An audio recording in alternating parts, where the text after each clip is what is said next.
Good morning, everyone, and welcome to our Synergy Sphere session, a space where we learn with each other, we gain knowledge and wisdom from each other. Now, today's session is going to be one of your most interesting sessions. Why? Because we are going to learn about a new topic. I think it is new to me, so I'm assuming it is new to you as well. So let's know more about it. Okay. We are very glad. I'm very glad that you all have joined here in this session. And I hope that you all will gain most knowledge out of it. So thank you for coming here. Now, before we dive into this session, I just quickly want to know in the chat box, please reply that have you ever wondered what actually happens after a company raises an invoice or something like that? Yes, it is new to you as well. Thank you for sharing. Quickly, have you ever wondered what happens when an invoice is raised? Yes, no. Okay.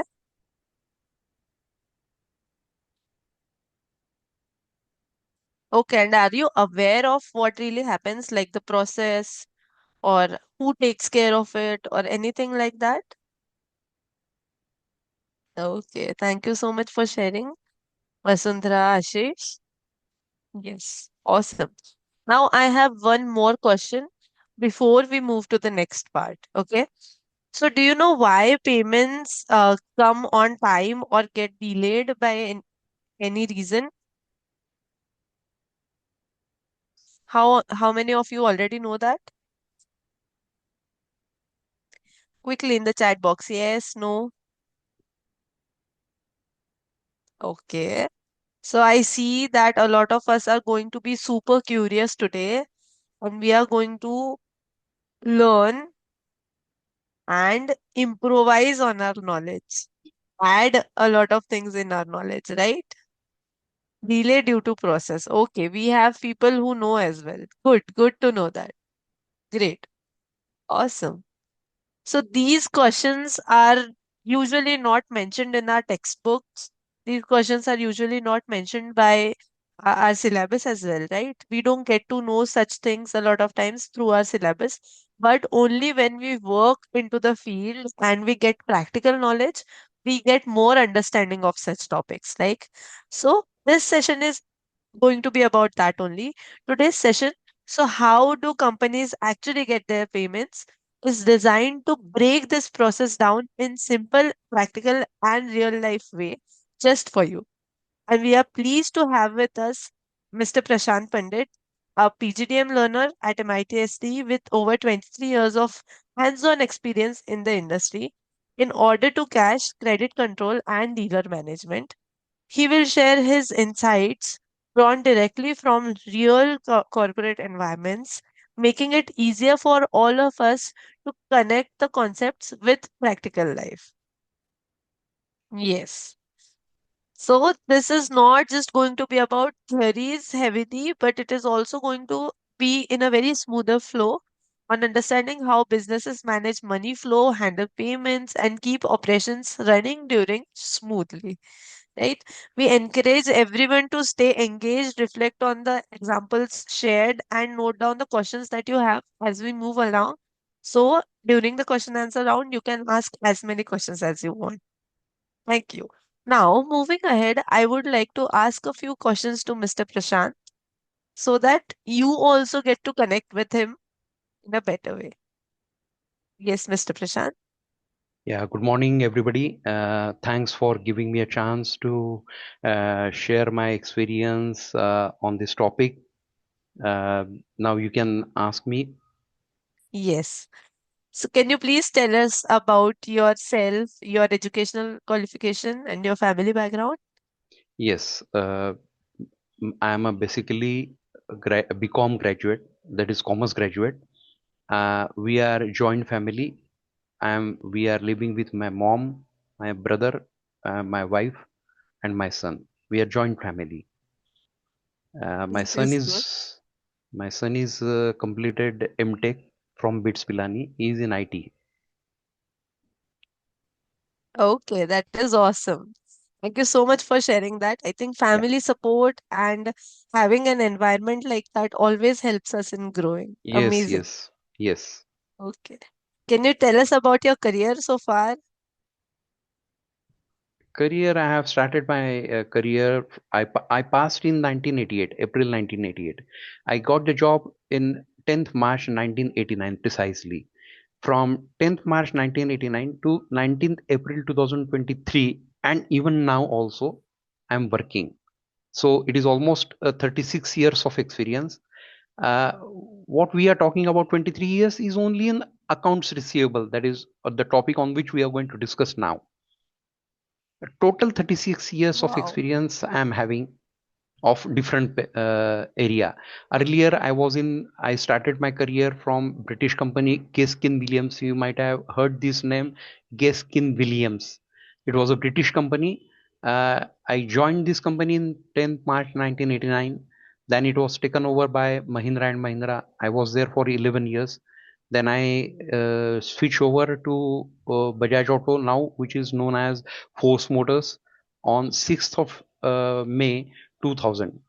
6th of May 2000 till 19th of April 2023, I was there looking after this credit management uh, and sale related activities. I was interacted with so many people like dealer, company employees, and so many people. I have, Wow. besides this, I have fully engaged in taking various UATs, that is user acceptance. Whenever we are making any new project, any new product is defined in the system, is to be defined in the system, it is need to be tested in DMS or any other SAP, because we are using a SAP in our company. So first it was getting tested. Once it is tested in all the respect, effect wise, GL wise, everything, then only I used to give a go ahead, and then it was live, made to live for production, and it is made available for sale in the market. This total activity was Wow. looked after by me. Subsequently, whenever any see, SAP is every 4 years is getting changed. Some small changes are there. At every changes, I was participating in those changes, and I used to see that whatever is required is in the proper manner, proper format. Wow. Thank you so much for sharing that. I think that is a wide experience that you have in the field, and I think we all are going to be very curious to know about, whatever you share it with us today, because we all want to reach to that position as well, just like you, which is very inspiring. Thank you so much, Okay, Mr. thank you, Prashant. thank you, thank you. Yes. Yeah. One more thing. So I just wanted to appreciate Mr. Prashant that during this whole process of being a speaker, he was not doing well, and he has given his absolute best to come here to manage everything, the PPT and all. This is also to help your classmates understand how encouraging it feels, for someone like us as well, to have a learner like you who is completely into it when it comes to giving their best. So thank you so much, Mr. Prashant. Yeah, thank you, thank you. Thank you. Now, before we move to the next part of this session, I just wanted to know your experience with MIT SD so far. I took this admission on 22nd July 2025, and so far it is fantastic. The people who are coming across with me are really helpful. They are supportive. Whatever question I am asking, the immediate reply is coming. Especially, I will be happy to name Mr. Atul, my relationship manager, Manisha. Now, in this particular scenario, after say 37 years or a long, long time, I am giving you this particular session. I am thankful to you as well as Satvik also, because of you only I was. I don't have a word. Uh, Encourager basically to speak on this platform. We are glad. We are absolutely grateful. We want learners like you to come in. And from this session, I hope all of your classmates will also get encouraged and they will also come to share their knowledge and wisdom just I like you. would I would like to add one more thing. Yesterday, after Yes. our session, doctor told me to take complete rest, not to talk, not to Okay. move from my side, but to keep my word. I am attending this session Wow. Thank you so much. And I hope you get well because I am as also early as eager. possible. I am also eager. I will also like to test myself. Whatever I have gained, can I deliver it in proper manner to my colleagues? Absolutely. And your classmates are also as eager as you are. So, Yeah. without Good. taking Good. any Good. further ado, Yeah. with that, let's get started. Over to you, Mr. Prashant. Yeah, thank you very much. Now, good morning to all my colleagues. Now, today's session is overview on dealer management, credit management, and accounts receivable. Basically, these chapters are. I have not seen that these chapters are getting मतलब ये कहीं सिखाया नहीं जाता है. ये जब हम कंपनी में ज्वाइन होते हैं किसी तब ये सब समझ में आती है चीजें. So I just wanted to know whether Hindi and English will be okay or I should go ahead with Hindi only from your side. So accordingly, I will start my discussion. Any answer? Yes. So let Please us use both the languages as mentioned okay, in the chat okay, box. okay. Now let us start with what is DMS. तो DMS is basically a software platform है. ये company अपने हिसाब से हर एक company अपने हिसाब से एक DMS करके एक मॉड्यूल है, सॉफ्टवेयर प्लेटफॉर्म है. ये बनाती है और इसका मतलब ये जो बनाया जाता है वो कंपनी अपने हिसाब से बनाती है. उसका यूज वो डीलर को डीलर तक रीच करने के लिए और डीलर से एंड कस्टमर इज आप मैं जैसे लोग जनरल लोग हैं उनके लिए ये डीएमएस प्रॉपरली यूटिलाइज होता है. डीएमएस का यूज जनरली कहाँ कहाँ होता है और किस लिए होता है तो वो ये hello hello Yes, please go ahead. इसका यूटिलाइज कहाँ कहाँ होता है तो ये मैनेज करने के लिए, कंट्रोल करने के लिए, मॉनिटर करने के लिए, डीलर को सपोर्ट करने के लिए ये डीएमएस सिस्टम जो है वो पूरा यूटिलाइज होता है. डीएमएस हेल्प करता है ऑर्डर मैनेजमेंट करने के लिए, इन्वेंटरी मैनेज करने के लिए, sales, payment and various incentive scheme manage करने के लिए इसका यूटिलाइजेशन होता है. Please next slide.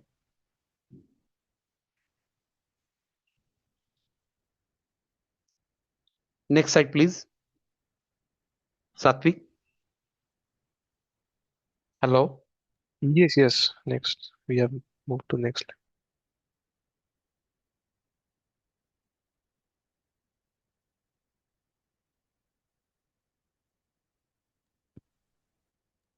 Yes, Mr. Prashant, we have moved to the next slide.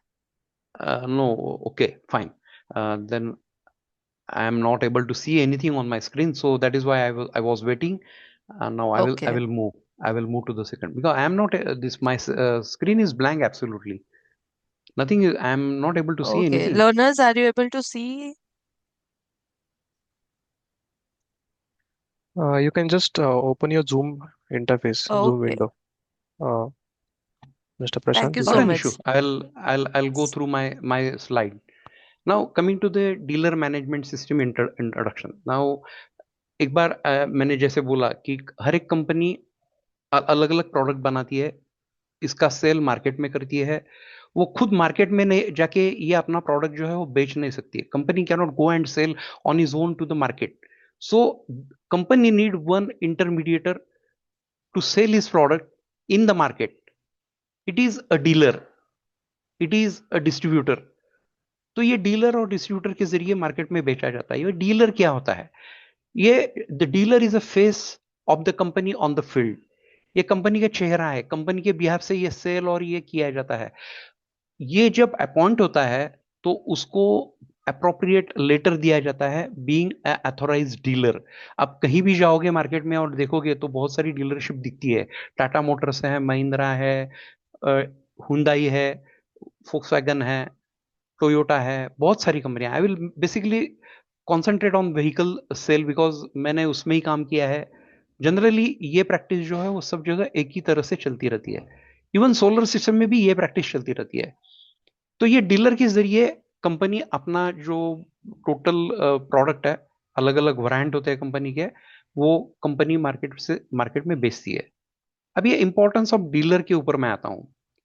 Dealer जब डिफाइन होता है, कंपनी जब उसको बनाती है, तो वो बनाने के टाइम पे उसका पूरा स्टडी होता है। डीलर का भी स्टडी होता है, डीलर सॉरी, डीलर भी कंपनी का स्टडी करता है कि मैं ये कंपनी में जब पैसा इन्वेस्ट करूंगा तो उसमें से मेरे को प्रॉफिट मिलेगा या नहीं मिलेगा। ये भी डीलर स्टडी करके रखता है। उसके बाद जब अपॉइंटमेंट लेटर आता है डीलर को, तो वो अपना पैसा लगा के गाड़ियां परचेस करने की शुरुआत करता है। तो इसके जरिए कंपनी का जो गाड़ियों का शेयर है मार्केट में, वो बढ़ता है। दिस इज मेन पॉइंट कि मार्केट शेयर कैसा बढ़ता है कंपनी का। तो सेल के जरिए ये जो डीलर सेल करते हैं, ये सेल का उनका डीलर लोगों का अपना एक खुद मार्केट में रीच रहता है। ये रीच के जरिए वो ब्रांडिंग करते हैं, एडवर्टीजमेंट करते हैं। उसके जरिए उनके पास अलग अलग एंड कस्टमर से, मतलब आप और मैं जैसे लोग हैं, रिटेल कस्टमर जैसे मैं बोलता हूँ, इनसे इंक्वायरीज आती रहती है। हम लोग जाके पूछते हैं भाई मेरे को ये गाड़ी चाहिए, तो ये गाड़ी आपके पास है क्या। तो वहां का जो सेल्स एग्जीक्यूटिव है डीलरशिप के ऊपर का, वो पूरा अपने को एक्सप्लेन करता है कि ये गाड़ी है, इसकी प्राइस इतनी है, ये कलर है, वो कलर है। फिर हम उसको बताते हैं कब तक मिलेगा, क्या होगा। तो इसके बाद डीलर भी पूछता है कि आपको रेडी है या नहीं है, वो भी वो क्लियर बताता है अपने को। Then comes to the payment कि भाई ये गाड़ी का इतना पेमेंट है आपको। डीलर का एग्जीक्यूटिव बोलता है कि आपको इतना पेमेंट मुझे देना पड़ेगा, और बैलेंस पेमेंट आप कैसा अरेंज करने वाले हो। तो वो सब पेपर लेके अलग अलग कंपनी के, मतलब ICICI bank, HDFC bank, AU finance जैसे जो फाइनेंसर है, बजाज फाइनेंस, इसके जैसे एग्जीक्यूटिव वहां बैठे रहते हैं। सब पेपर कलेक्ट करके वो डीलर को सबमिट होके डीलर आगे जाके बैंक को सबमिट करता है। एक बार ये सबमिशन हो गया, तो ये पेमेंट पास होके तुरंत आधा एक घंटे के अंदर ये पता लग जाता है कि ये होगा कि नहीं केस कंप्लीट। ये सब एक्टिविटी डीलर की ओर से होता है। यहां कंपनी का कोई रोल नहीं रहता है। तो ये जो लोकल कंपटीशन है, ये भी डीलर मैनेज करता है, हैंडल करता है। मार्केट का जो फीडबैक है, मार्केट ट्रेंड जो है, वो भी डीलर आगे जाके कंपनी को फॉरवर्ड करता है। Next slide please.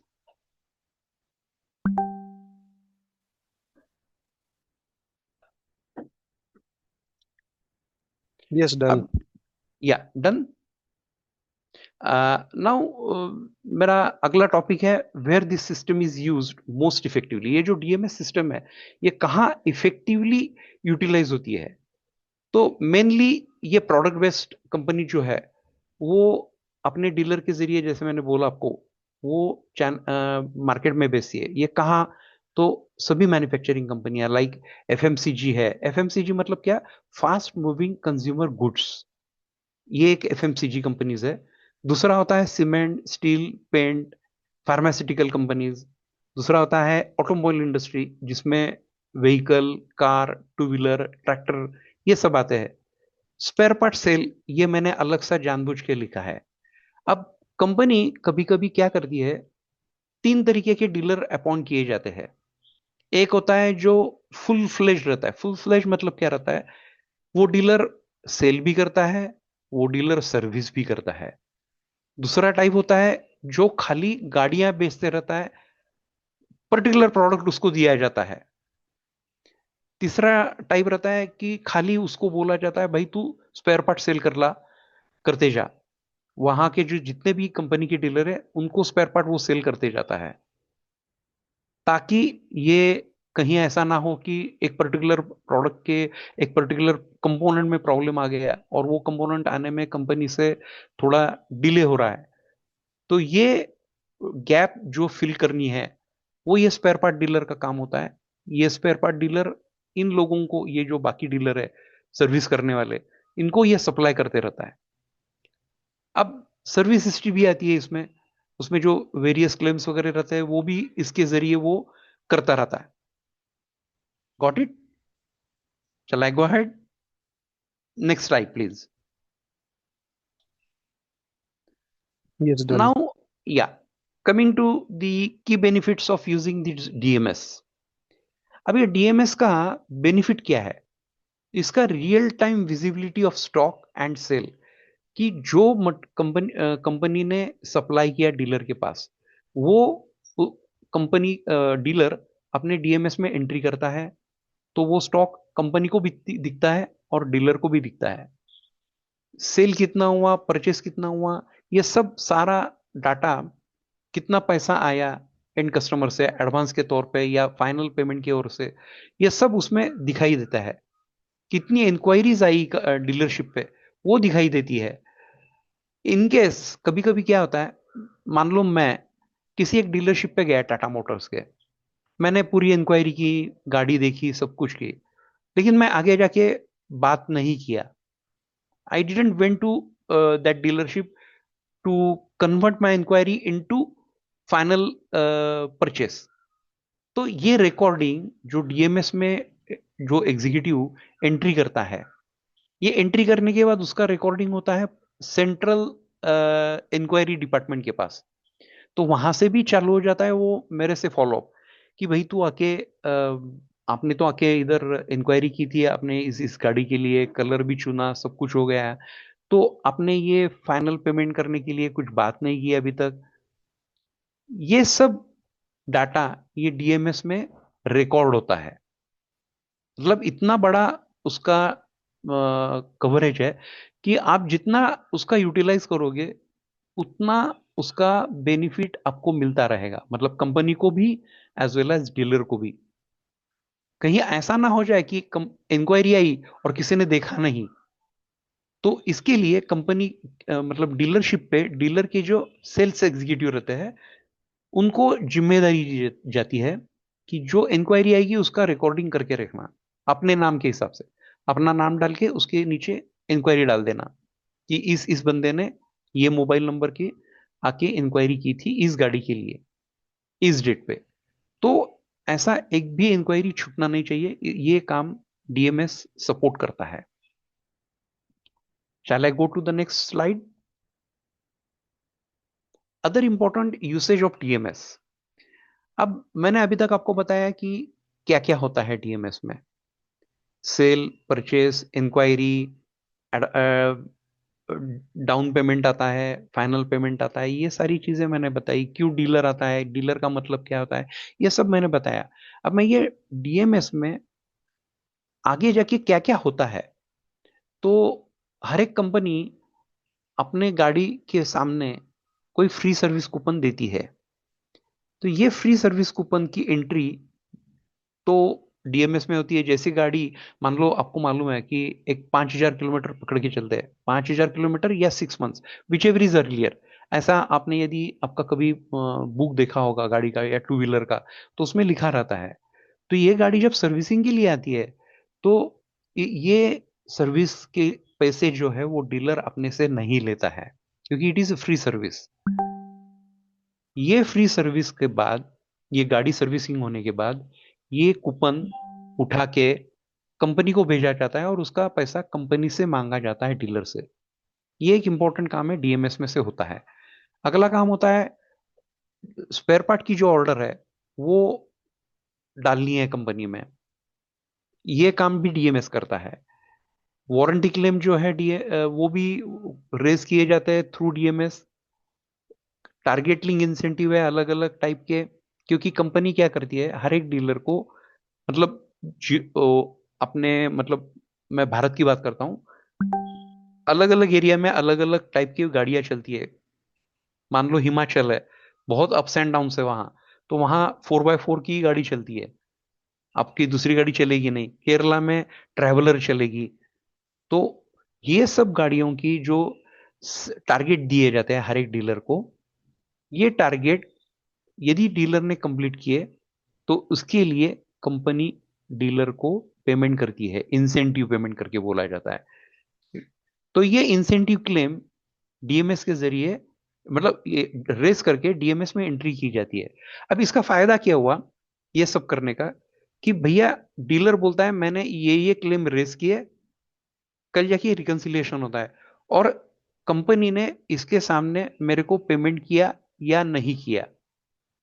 तो जिसका पेमेंट किया नहीं, ये क्लेम के लिए डीलर, उसके पास जो टेरिटरी सेल्स मैनेजर या बिजनेस मैनेजर आता है, उसके साथ वो टॉपिक उठाया जाता है कि भैया मैंने तो ये क्लेम रेज किए थे, इसका पैसा मेरे को मिला नहीं है। अब जो कि अभी आपको भी मालूम है जीएसटी रेजिम चालू हुआ है, जीएसटी में 6 महीने के ऊपर यदि कुछ हो गया तो उसका नुकसान हो जाता है पूरा, क्लेम मिलने में दिक्कत होती है, जीएसटी पेमेंट में दिक्कत होती है।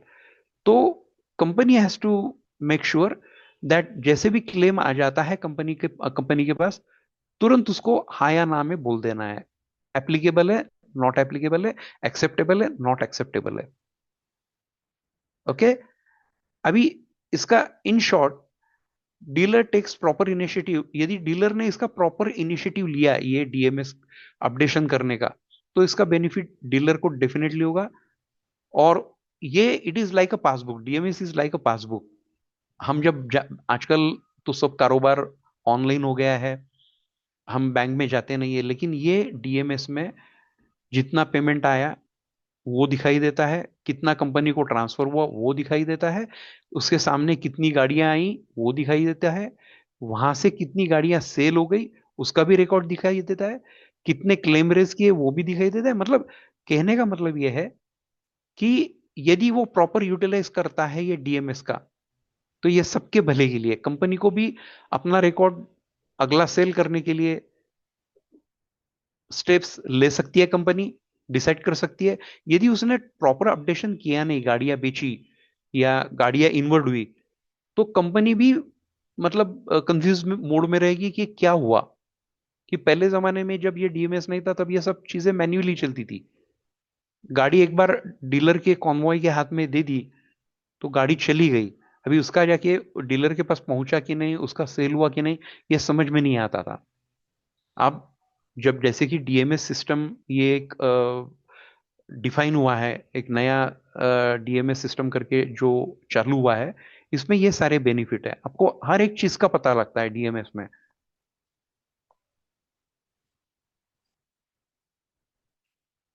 चलो, यहां तक मैंने आपको पूरा डीएमएस डीलर, उसके ऑपरेशन, उसने क्या क्या काम करना है क्या नहीं करना है, ये इधर तक मैंने आपको एक्सप्लेन कर दिया। अब यहां मेरा डीएमएस का जो पार्ट है, पार्ट 1 मेरा खत्म हो गया है। नाउ सात्विक।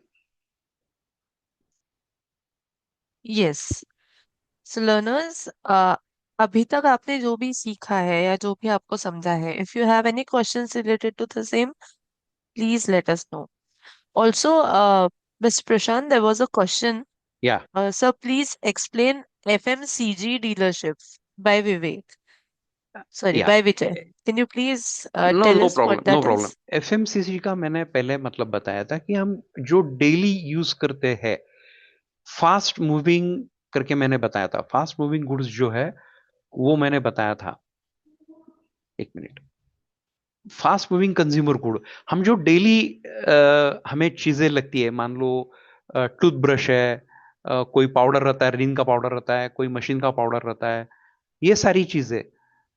दूसरा जो डेली यूज मतलब पेस्ट रहती है, टूथपेस्ट रहती है, ऐसे सारी चीजें जो है वो एफएमसीजी में कवर होती है। डेली यूज, मैं इन शॉर्ट ही बोलूंगा, डेली यूज। इसमें आप समझ जाना मैं क्या बात करना चाहता हूं। हमारे घर में डेली यूज के लिए, मान लो आप झाड़ू भी पकड़ लो, घर में जो हम झाड़ पोछ करते हैं उसके लिए जो आइटम्स लगते हैं वो भी एफएमसीजी में आ गए। M I right? आपको हो सकता है ये बात मेरी जो कहे वो मंजूर है, या और कोई एक्सप्लेनेशन चाहिए इसके ऊपर? Are you Okay, getting so my point? yes, there's one more question. या Learners, also, if you want to ask any question, please raise your hand and we will allow you to unmute and ask to your classmate. So, yes. He is your classmate by the way. I am just mentioning it again so that आप और easily questions पूछ पाए। Okay. Yes, so Mr. Pradeep is asking, is this concept applicable for all businesses or only for automobile and FMCG sector? Hmm, Is it used by Porter, Amazon or Flipkart as well? Yes. ये DMs system generally जो है वो कंपनियां use करती है। Amazon नहीं use कर पाएगा इसको, जहां तक मेरा नॉलेज है। अमेजोन का जो स्ट्रक्चर है वो अलग है। ये जो मैंने आपको एग्जांपल दिया, कहाँ यूज होता है, जैसे कि मैंने बोला two wheeler, four wheeler, truck, tractor, इसमें मैंने बोला। फार्मास्यूटिकल कंपनी में मैंने बोला। मैंने आपको बोला कि कहीं कहीं जगह पे सीमेंट, स्टील, पेंट, फार्मास्यूटिकल ये जो है स्पेयर पार्ट है, इसके लिए ये यूटिलाइज होता है मेजरली। और वो भी कंपनी के ऊपर डिपेंड है। हो सकता है डीएमएस के बदले और कोई उनके पास सॉफ्टवेयर हो, क्योंकि मैंने आपको पहले ही डीएमएस मतलब क्या है बताया है। इट इज कंपनी ने अपने हिसाब से डेवलप किया हुआ एक सॉफ्टवेयर सिस्टम है, जिसे हम बोलते हैं डीलर मैनेजमेंट सिस्टम।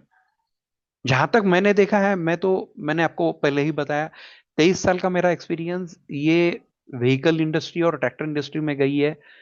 23 साल out of 36 year I have worked with force Motors, the twin tractor business and vehicle business. ये कॉन्सेप्ट तो सेम है।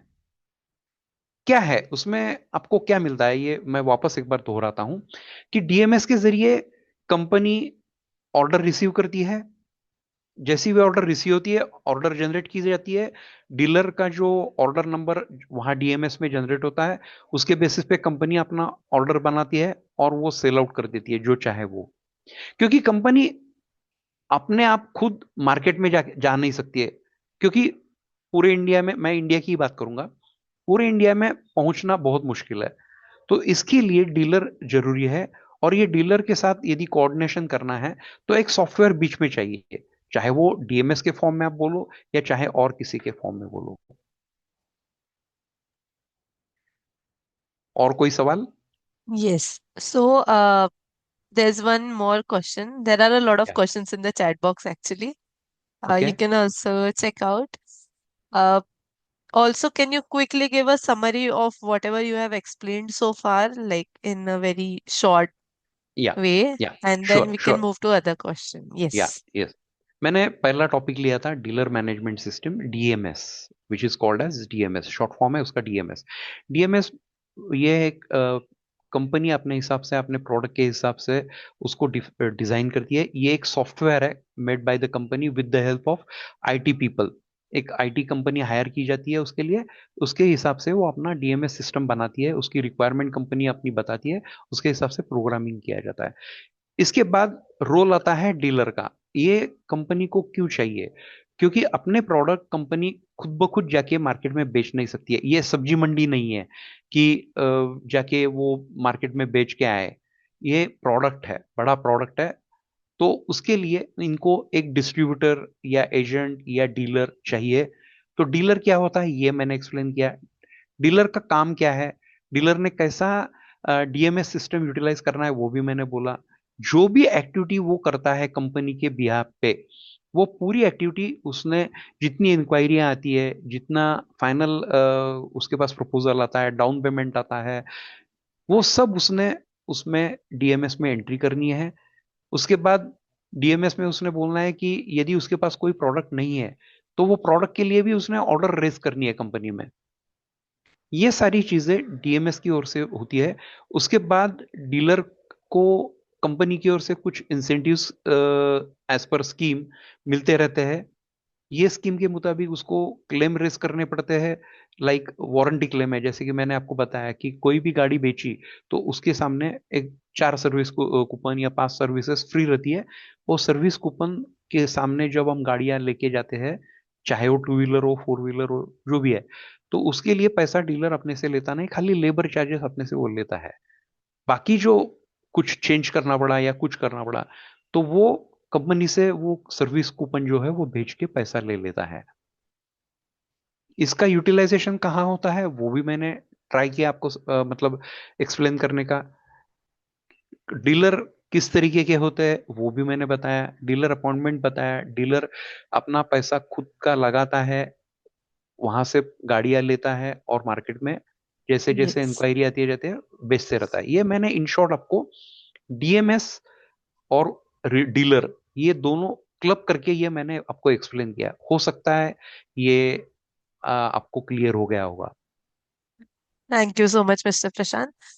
Just one question, and then we can move to the next part of the session. Okay. Yeah. So, any software name that you would want to give an example of, and why DMS is not used for service-based companies?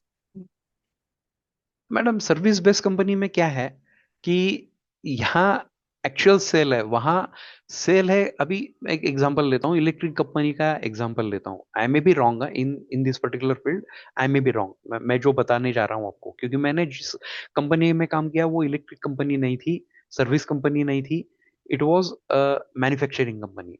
अब service company में क्या होता है वैसे ही same कि कोई service चाहिए and customer को। मान लो आप एग्जाम्पल ले लो, कोई सर्विस चाहिए डीलर को एंड कस्टमर को, तो वो जाएगा उसका जहां से मटेरियल उसको मिलने वाला है वहां, वापस वो मटेरियल कहाँ से आया, तो ये यूज होना चाहिए उधर। सर्विस का में भी वो होना चाहिए क्योंकि अलग अलग टाइप की सर्विसेज है, एक सर्विस नहीं है, अलग अलग टाइप की सर्विसेज है। तो वो सर्विसेज में भी ये यूटिलाइजेशन होना चाहिए। हो सकता है नाम वो अलग देंगे उसको, लेकिन मॉनिटर कैसा करेगा कंपनी को ये सब चीजें, मार्केट में क्या कंडीशन है अपनी, कितना मार्केट शेयर है, ये कैसा पता लगेगा कंपनी को? खाली मार्केट का जो कंपनी का जो नेटवर्क है उसके ऊपर से तो पता नहीं लगेगा। कहीं कहीं कभी कभी ऐसा भी होता है कि हमने मार्केट में कुछ बेचा है और वो आगे जाके सेल हुआ या नहीं हुआ, ये अपने को कैसा पता लगेगा? कोई हमने सर्विस दी है और उसका फाइनल एग्जीक्यूशन हुआ है कि नहीं सर्विस का, हमने तो बेच दिया है। जो सर्विस का आइटम है, कोई भी आइटम आप ले लो, सर्विस आइटम, उसको हमने बेचा है, वो आगे जाके उसका क्या हुआ, वो बेचा गया है नहीं गया, कुछ प्रॉब्लम आया उसमें, तो मेरे हिसाब से मेरे को लगता है कि ये होना चाहिए। Hello. Yes, Mr. Prashant. Thank you so much. I think ये Mr. Lalit, if you want to ask a question, raise your hand, or we can move to the next part of this session because there are a lot of other concepts as well that we are going to learn today. Right, Mr. Prashant? या Awesome. Okay, so I think remaining questions we will take by the end of this session. Please, Mr. Prashant, go ahead. या अब मेरा अगला, यहाँ तक मैंने dealer DMs करके जो है डीलर है वो मैंने बताया। अब मैं बताता हूँ कि raising of orders in DMs, ये मैं पार्ट वन करके लिया है। इसमें मैं बोल रहा हूँ कि डीलर को ऑर्डर कहाँ से आती है। तो रिटेल कस्टमर करके एक कंसेप्ट है। रिटेल मतलब क्या, आप और मैं, हमारे जैसे जो लोग हैं इसे रिटेल कस्टमर हम लोग बोलते हैं। हम लोग अपने को जब गाड़ी चाहिए या कोई प्रोडक्ट चाहिए, चाहे वो इलेक्ट्रिकल इंस्ट्रूमेंट हो, सोलर पैनल हो, जो भी हो, ट्रैक्टर हो, तो ये चीजें जब अपने को चाहिए तो हमें ये तो कोई direct we can not go and contact to the company and put our requisition और put our order, give our order to the company that ये चीज मेरे को चाहिए। अपने को बेसिकली ये पता ही नहीं लगेगा कि ये कंपनी के क्या क्या प्रोडक्ट है पहले, और उसमें बहुत सारे वैरायंट रहते हैं। तो इसके बीच में कंपनी और एंड कस्टमर के बीच में, दैट इज रिटेल कस्टमर के बीच में, एक इंटरमीडिएटर होता है which is called, which is known as a dealer. अब ये डीलर के पास हम अप्रोच करते हैं। जैसे मैंने बोला मैं टाटा मोटर्स में के डीलरशिप पे गया, अब ये मैं गया, मेरा सब बात हो गया, I came one up to one particular platform कि ठीक है ये गाड़ी मेरे को पसंद है। अब पसंद है तो मैंने कुछ पैसा उसको दिया, 10% जो बात हुई उसके मुताबिक मैंने दिया। तो ये डीलर ने क्या किया, एक ऑर्डर फॉर्म जनरेट किया। ऑर्डर फॉर्म में उसने लिखा, उसका नाम तो ऊपर आएगा, उसके बाद वो उसमें पूरा ब्यौरा देगा कि ये मेरे को डाउन पेमेंट कितना आया, किस पार्टी से आया है, मतलब एंड कस्टमर का नाम, मतलब रिटेल कस्टमर का नाम रहेगा उसमें। उसका डीलर जब फाइनल करता है, मतलब उसमें मॉडल कोड भी आएगा, कलर, कभी कभी मैं गाड़ी के बारे में, मैंने जैसा बोला आपको कि मैं ये बोलूंगा कि मैं गाड़ी का colour is very important nowadays. मेरे को ये कोई कोई लोग न्यूमरोलॉजी वगैरह या ऐसे कुछ जो अलग अलग भविष्य वगैरह जो बोलते हैं, उसमें ये लोग बोलते हैं नहीं मेरे को ये पर्टिकुलर कलर चाहिए, काला कलर नहीं चाहिए, व्हाइट कलर नहीं चाहिए। तो ये सारी चीजें यहाँ मेंशन होती है ऑर्डर फॉर्म में। तो जहाँ डीलर सब मेंशन करता है ऑर्डर फॉर्म में कि ऑर्डर टाइप क्या रहेगा, नेम ऑफ द कस्टमर क्या रहेगा, उसका पूरा डिटेल रहेगा, मॉडल कोड रहेगा, मॉडल डिस्क्रिप्शन रहेगा, कलर स्पेसिफिकेशन रहेगा। उसके लिए यदि डीलर के पास कोई एडवांस पेमेंट आया है तो एडवांस पेमेंट का भी एंट्री वो उसमें बोलेगा। ऐसा करके एक ऑर्डर फॉर्म डीलर ने बना दिया, और उधर जैसे भी उसने सेव किया, ये सेव करने के बाद एक ऑर्डर जनरेट होता है और उसका नंबर भी जनरेट होता है।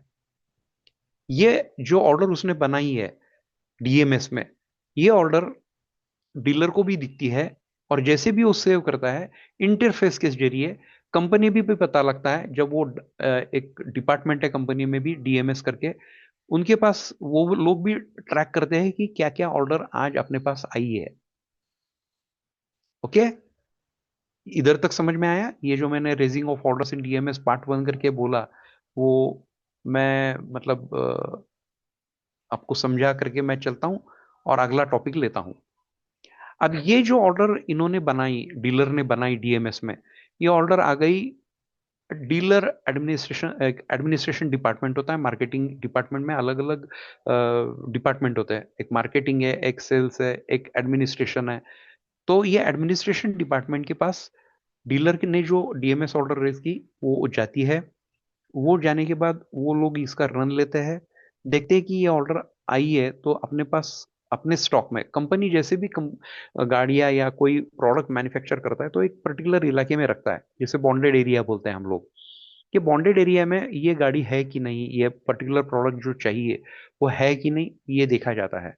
यदि ये अवेलेबल है तो ये इसके बिलिंग के लिए डीलर को बोला जाता है, भाई हमारे पास ये जो तूने ऑर्डर रेज की है वो प्रोडक्ट हमारे पास अवेलेबल है, तो तू तेरा ऑर्डर रेज करके पैसा कंपनी को भेज दे, हम आपको बिलिंग करेंगे।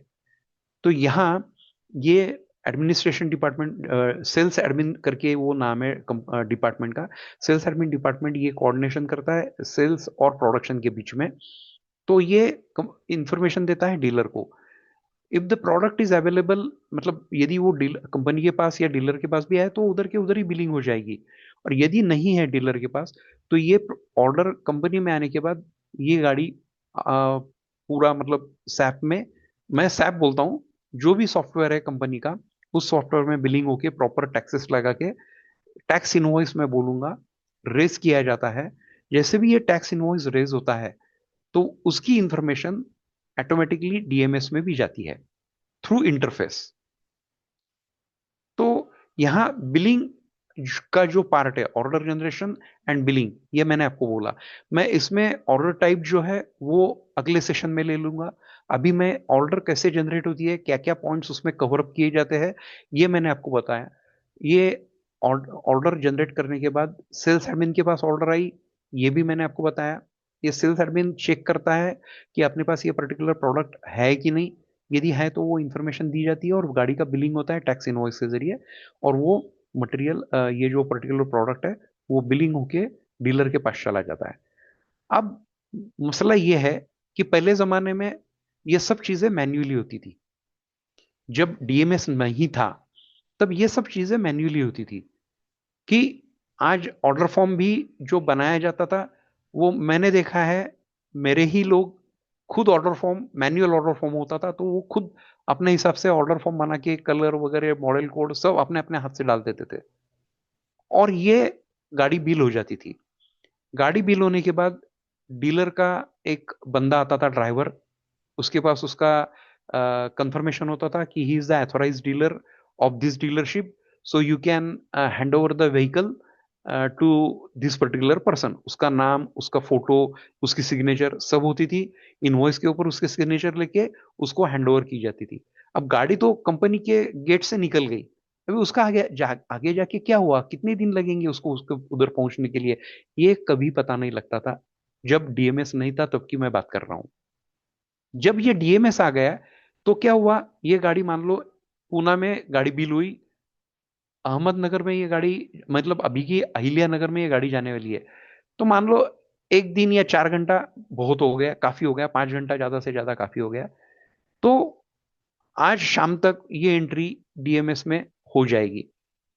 तो ये पता लगता है डीएमएस में, ये एक बड़ा इंपॉर्टेंट एस्पेक्ट है कि डीलर के पास गाड़ी पहुंच गई तो डीलर एक बार उसको वेरीफाई करता है। मेरा मेरा पॉइंट ये है कि product received at the dealer and, dealer and के ऊपर ये प्रोडक्ट आने के बाद डीलर एक बार फिजिकल व्हीकल चेक करता है कि गाड़ी को कोई डेंटिंग हुआ है, पेंटिंग करने की जरूरत है, कोई प्रॉब्लम है गाड़ी में, ये सब चेक कर लेता है। उसके बाद एक गुड्स रिसीव्ड नोट, जिसे जीआरएन बोला जाता है। ये जीआरएन मतलब क्या है, आपके पास जो स्टॉक है वो स्टॉक बढ़ेगा, ये स्टॉक इंक्रीज करने वाला जीआरएन है। ये जीआरएन बना के वो गाड़ी अप कर लेता है, मतलब उसके स्टॉक में ले लेता है। मान लो उसके पास पहले 3 गाड़ियां हैं, तो ये चौथी गाड़ी आ गई, वो अप हो गई डीएमएस में, तो वो टोटल 4 गाड़ियां उसके पास है करके दिखने लगेगी। अब ये चौथे गाड़ी के लिए कस्टमर आया था, जैसी भी गाड़ी वो उसके पास आती है, डीलर वो जो एंड कस्टमर है, रिटेल कस्टमर है, उसको इन्फॉर्म करता है कि I have received your vehicle, now you arrange for the payment so that I will make the payment. अब यहाँ एक पॉइंट आपने जरूर नोट करना चाहिए, आपने भी देखा होगा, आपने भी एक्सपीरियंस किया होगा, जब आप गाड़ी लेने के लिए गए तो जब तक गाड़ी का पूरा पैसा, मान लो गाड़ी की कीमत है 10 लाख रुपए 75 पैसे, तो ये ऊपर वाला 75 पैसा जब तक उसको मिलता नहीं है डीलर को, डीलर ये जो गाड़ी उसने इन्वर्ट की है और स्टॉक में रखी है, स्टोर रूम में रखी है, स्टॉक यार्ड में रखी है, तो वहां से वो पीडीआई करने के लिए, पीडीआई मतलब क्या होता है, pre delivery inspection. Pre delivery inspection में क्या होता है कि वो गाड़ी बाहर निकाली जाती है, क्लीन की जाती है, क्योंकि स्टॉक यार्ड ओपन रहता है, मिट्टी बैठती है, धूल बैठती है, जो भी है, तो ये पूरा क्लीन करके चकाचक करके उसको हैंड ओवर करना पड़ता है। तो एक बार पेमेंट, फुल पेमेंट आने के बाद डीलर वो पीडीआई करके ये गाड़ी उसको हैंड ओवर करता है। अब ये हैंड ओवर होने के टाइम पे इसका जो डिटेल्स है वो वापस उसको डीएमएस में डालना पड़ता है कि ये गाड़ी मैंने इस बंदे को बेची है। मोड ऑफ पेमेंट ऐसा था कि डाउन पेमेंट मेरे पास आया था 10%, 90% उसने, ये जो एयू फाइनेंस है, एचडीएफसी है, आईसीआईसीआई, जो भी फाइनेंसर है उसके जरिए फाइनेंस करके ये गाड़ी बेची गई है। ये पूरा एंट्री वो अपने डीएमएस में करता है। आई होप ये जो मैंने आपको एक्सप्लेन किया वो क्लियर है। I am moving to the next point, next slide. उसमें ये मैं फाइनल फ्लो जो है वो एक्सप्लेन कर रहा हूँ, रेजिंग ऑफ ऑर्डर का जो फाइनल फ्लो है वो, ये मैंने आपको बताया कि पेमेंट एक बार आने के बाद बिलिंग हो गया, बिलिंग होने के बाद वो डीलर के पास डीलर उसको इन्वेंटरी में से निकाल देता है। जैसे भी गाड़ी बेची जाती है, उसके पास जो 4 गाड़ी की इन्वेंटरी हुई थी जीआरएन होने के बाद, वो जैसे भी गाड़ी बेची उसने, तो वो उधर से स्टॉक जो है वो कम हो गया, वापस 3 पे आ गया। ये इधर वो दिखाई देगा आपको। The company after a certain gap, मतलब कंपनी भी ये सारी चीजें अपने यहाँ बैठ के, जगह पे बैठ के डीएमएस डिपार्टमेंट के जरिए वॉच कर सकती है कि हमने जितनी गाड़ियां बेची थी, मतलब यहाँ से भेजी थी, वो सब डीलर के पास गई है, अलग अलग डीलर के पास, और वहां से वो आगे जाके बेची गई है या नहीं है, या स्टॉक में पड़ी है, या पड़ी है तो कितने दिन से स्टॉक में पड़ी है, ये सब डीएमएस में क्लियर कट पता लगता है। तो अभी तक मैंने आपको एक्सप्लेन किया raising of purchase order by dealer in DMs, billing by company through their software, that is, I will say it is a SAP, receipt of product at dealer end, preparation of GRN, sale from the dealer to retail customer by his tax invoice, entry of the same in DMS by the dealer। ये सारे point मैंने आपको अभी, ये जो order करके जो था चैप्टर मेरा, इसमें मैंने आपको एक्सप्लेन किए। आई होप आपको ये क्लियर हो गए होंगे। I'm just moving to the next session. Before moving to the next session, over to madam. So thank you so much, Mr. Prashant, for explaining it so well. Okay, I see a lot of people have mentioned it is crystal clear. Really good to know Good, that. good, Additionally, good, good. there are some questions as well. So, what is the difference between GRN and MRN? Sorry. What is the difference between GRN and हाँ, MRN? सी, जेआरएन मतलब क्या होता है? मैं मैं company हूं या मैं एक डीलर हूं। मेरे पास कोई मटेरियल आता है, मैं घर की भी बात करता हूं। हम लोग जब हमारे पास कोई मटेरियल आता है तो हम क्या करते हैं, ये डीलर बोलो या हम बोलो, हम ये एक एग्जांपल करके मैं आपको explanation, for the purpose of explanation, कि घर में तो हम जेआरएन नहीं बना सकते, लेकिन हम क्या करते हैं, अपने पास अलग अलग ट्रे रहते हैं। वो ट्रे में वो पर्टिकुलर जो मटेरियल हमने रिसीव किया है, ग्रोसरी आइटम जो है, जो भी हमने लाया है, वो हमने ट्रे में रख दिया है। हम कोई जेआरएन नहीं बनाते, लेकिन उसका पेमेंट कर देते हैं। That is an acknowledgement that we have received this whatever we have ordered to you. Now in case of GRN, जब ये कंपनी लेवल की बात आती है, तो ये कंपनी लेवल पे जब कोई मटेरियल डीलर के पास आता है या कंपनी के पास भी कोई सब वेंडर रहते हैं, वो जब मटेरियल प्रोडक्ट कंपनी को भेजते हैं, कोई कंपोनेंट रहेंगे, तो उसका इनवर्ड जब होता है, तो इनवर्ड हुआ तो उसका कहीं ना कहीं एंट्री होनी चाहिए, यार ये आइटम, ये पर्टिकुलर प्रोडक्ट मेरे पास आ गया। तो ये इसके लिए goods received note, name itself goods received note बनाया जाता है, जिससे अपना जो इन्वेंट्री है वो बढ़ जाती है। मटेरियल आ गया, मेरे पास स्टॉक बढ़ गया, तो इन्वेंट्री बढ़ गई। एमआरएन मतलब क्या है? Material received note. अब नाम अलग अलग है, कंसेप्ट वो तो कंसेप्ट तो वही है, लेकिन क्या है, बोलने का तरीका जो है, कॉल करने का तरीका जो है, वो अलग अलग है। कोई एमआरएन बोलेगा, कोई जेआरएन बोलेगा, but ultimate aim is this, कि मेरे पास कोई मटेरियल आया कंपनी के अंदर या डीलर के पास, तो मेरे पास एक आइडिया होनी चाहिए, यार ये मेरे पास चीज आके पड़ी है। मेरे घर में भी मान लो कहीं कल जाके कोई आइटम आता है, तो मेरे को कैसा पता लगेगा कि ये आया है मेरे पास? ठीक है, मैंने तो पेमेंट कर दिया है उसको, लेकिन वो आया कि नहीं, ये कहाँ ट्रैक होगा?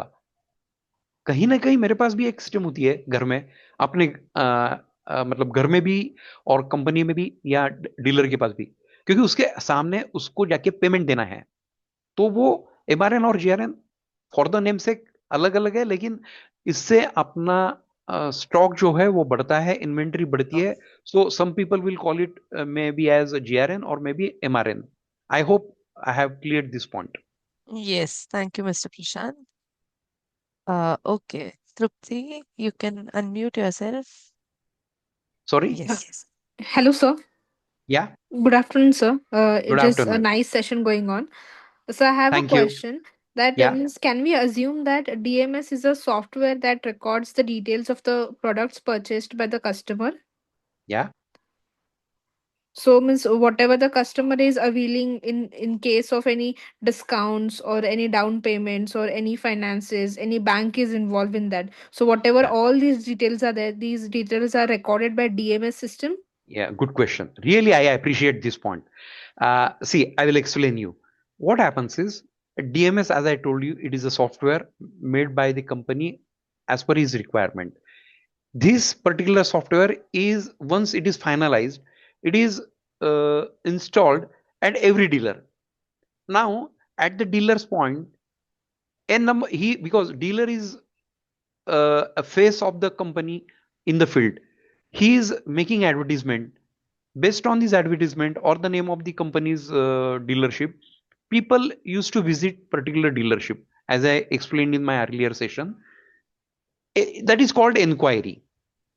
For Okay. example, I went to Tata Motors. I again given the same point. I went to Tata Motors, or you went to Okay. some dealership for purchasing, say, scooty. So Hmm. once you approach to the dealer, what Hmm. dealer will do? Dealer executive, sales executive will come to you, will greet to you, and वो आपको पूछेगा आपको क्या चाहिए, what you want, what is your requirement. So you will say, no, मेरे को Activa, scooty या car या फोर व्हीलर कुछ लेनी है। तो अकॉर्डिंगली वो क्या करेगा, आपको सब जो वैरायंट है उसमें वो आपके सामने रखेगा, कलर रखेगा, कलर के मुताबिक प्राइसेस भी चेंज होती है, कभी कभी व्हाइट कलर के लिए अलग रेट है। सो ये सब पहले बातें होती है। ये बात हुई तो इमीडिएट एंट्री नहीं होगी हम्म। डीएमएस में। आज ओके। आपसे पहले एक टेबल पे बैठ के, राउंड टेबल पे बैठ के, ये हम्म। आपकी और मेरी बात हो गई। मान लो मैं डीलर हूं, आप मेरी क्लाइंट है, आप मेरे पास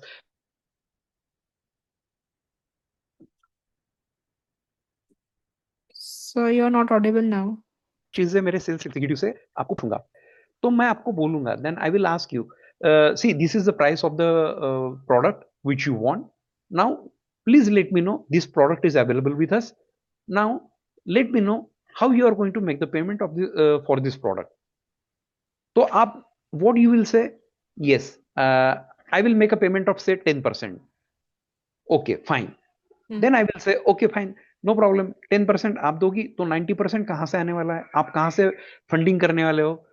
तो यहाँ वो तो आप बोलोगी कि नहीं यार मेरे पास मतलब ऐसा कोई मतलब है नहीं, मैं I have not approach to anybody. तो डीलर बोलता है मेरे पास लोग है, आईसीआईसी है, एचडीएफसी है।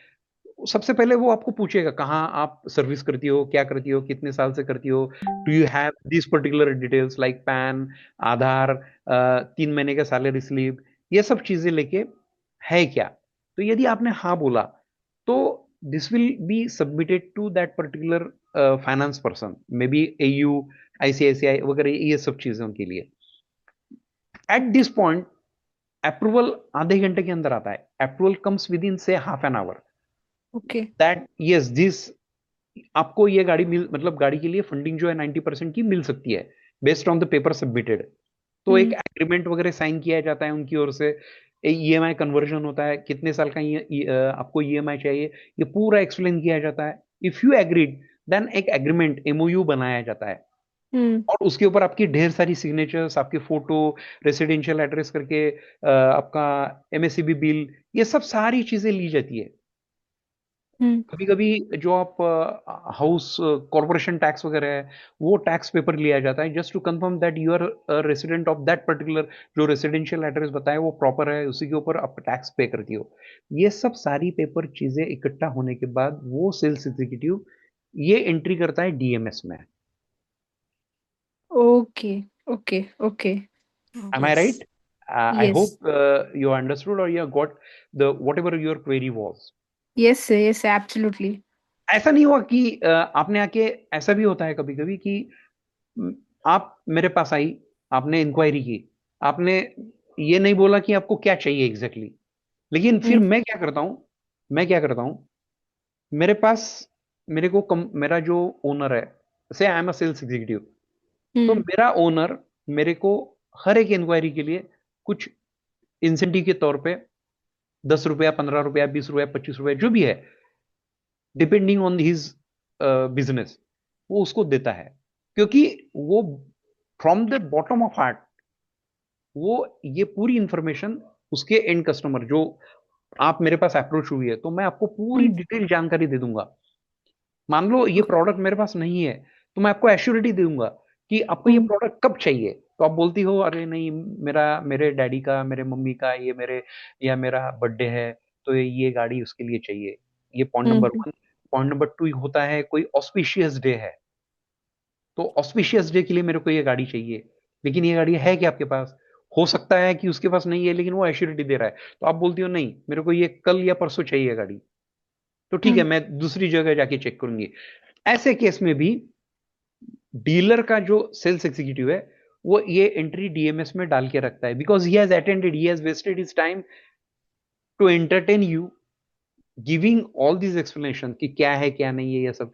तो ये एंट्री डीएमएस में होती है। ये जो डीएमएस में Yes. एंट्री हुई, whatever the entry has been made in DMS goes to the central inquiry department, और हम्म। वहां से आपको फिर वापस फॉलो कॉल चालू हो जाएंगे। मान लो आपने Okay. गाड़ी उधर से लेने का कोई वादा नहीं किया हम्म। तो ये ऐसा डीएमएस का काम है। Okay. Yes, sir. I hope Thank you, sir. Thank Trupti you, you sir. answered. Yeah, no, no, you are welcome. I'm very happy to Okay. explain. I hope I could solve your query. Yes, sir. Yes. Okay. Absolutely. Thank you very much. Thank you, Next, Trupti. Thank you, Mr. Prashant. Then yeah. moving ahead, I think we can go with the further topic. Yeah, my next topic Yes, is Rohit, second topic. we will be taking your question shortly, since, a little constraint of time. We still have some part of the session left. So after that, we will definitely take your question. Please Madam, I would stay in like the to, queue. Yes, I'm sorry to disturb you. I hope I'm in line going, definitely. because क्या होता है बातों बातों में topic slide सब भूल जाता हूँ, मेरा खुद का ही कभी कभी चालू हो जाता है. It may yes, yes, happen आप ना, एकदम प्लीज. बराबर जा रहे हो, डोंट नहीं वरी. नहीं, just keeping you posted. Please forgive me if something like I am going some in other direction, so please let me Yes. No. Please stop me and मैं भी देख रहा हूँ. So shall I go ahead with the next topic? Yes, please go ahead. So my next topic is credit management system. This is a very fantastic. ये जो चीज है वो बहुत ही इंपॉर्टेंट है. मैं आपको दरख्वास्त करूंगा, I will request you, please concentrate on this particular point. DMS is okay fine, ये तो एक छोटा पार्ट है, लेकिन credit management is a very useful system for company to increase their share of product in the market. ये क्या है, ये हम इस टॉपिक में जान के लेंगे.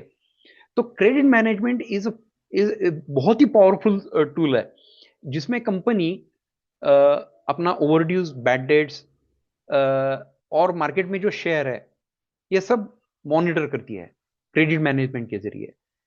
इसमें कंपनी, जैसे कि मैंने पहले आपको बोला कि कंपनी हर साल अपना एक कमर्शियल पॉलिसी बनाती है, जिसमें प्रोडक्ट वाइज क्रेडिट डेज दिए जाते हैं. कुछ प्रोडक्ट के लिए 30 दिन है, कुछ प्रोडक्ट के लिए 60 दिन है, कुछ प्रोडक्ट के लिए 90 दिन है. कुछ प्रोडक्ट है जो मैं क्या करता हूं, मेरे को एडवर्टीजमेंट करनी है मार्केट में मेरे प्रोडक्ट की, जिसे हम डेमो बोलते हैं. आपने देखा होगा कि आप जब गाड़ी सीखने के लिए जाती हो, तो या कुछ करने के लिए जाती हो, तो रास्ते पे आपको डेमो व्हीकल करके दिखाई देगी. आपने शायद हो सकता है देखा होगा. तो डेमो व्हीकल ये भी कंपनी एक टाइप है मार्केट में. एक एडवर्टीजमेंट का, पेपर में तो एडवर्टीजमेंट दी जाती है, लेकिन ये किसी को जानना है कि ये प्रोडक्ट क्या है, तो उसके लिए कंपनी 6 महीने का क्रेडिट पीरियड डीलर को देती है. डीलर को बोलती है भैया 6 महीने तू गाड़ी ले, हर महीने में ये हफ्ता तू इतना इतना ईएमआई पे करते जाना है, particularly for this one particular case 180 days के लिए ईएमआई स्कीम रहती है कंपनी की. नाउ इसमें क्रेडिट मैनेजमेंट में सबसे powerful legal document I will से is a bank guarantee. Bank guarantee is a legal document issued by the bank, which is uh, on behalf of his client, which is a dealer of the company. I repeat, bank is issuing the bank guarantee on behalf of his client, which is a dealer of the company. Is it clear? Wording is clear.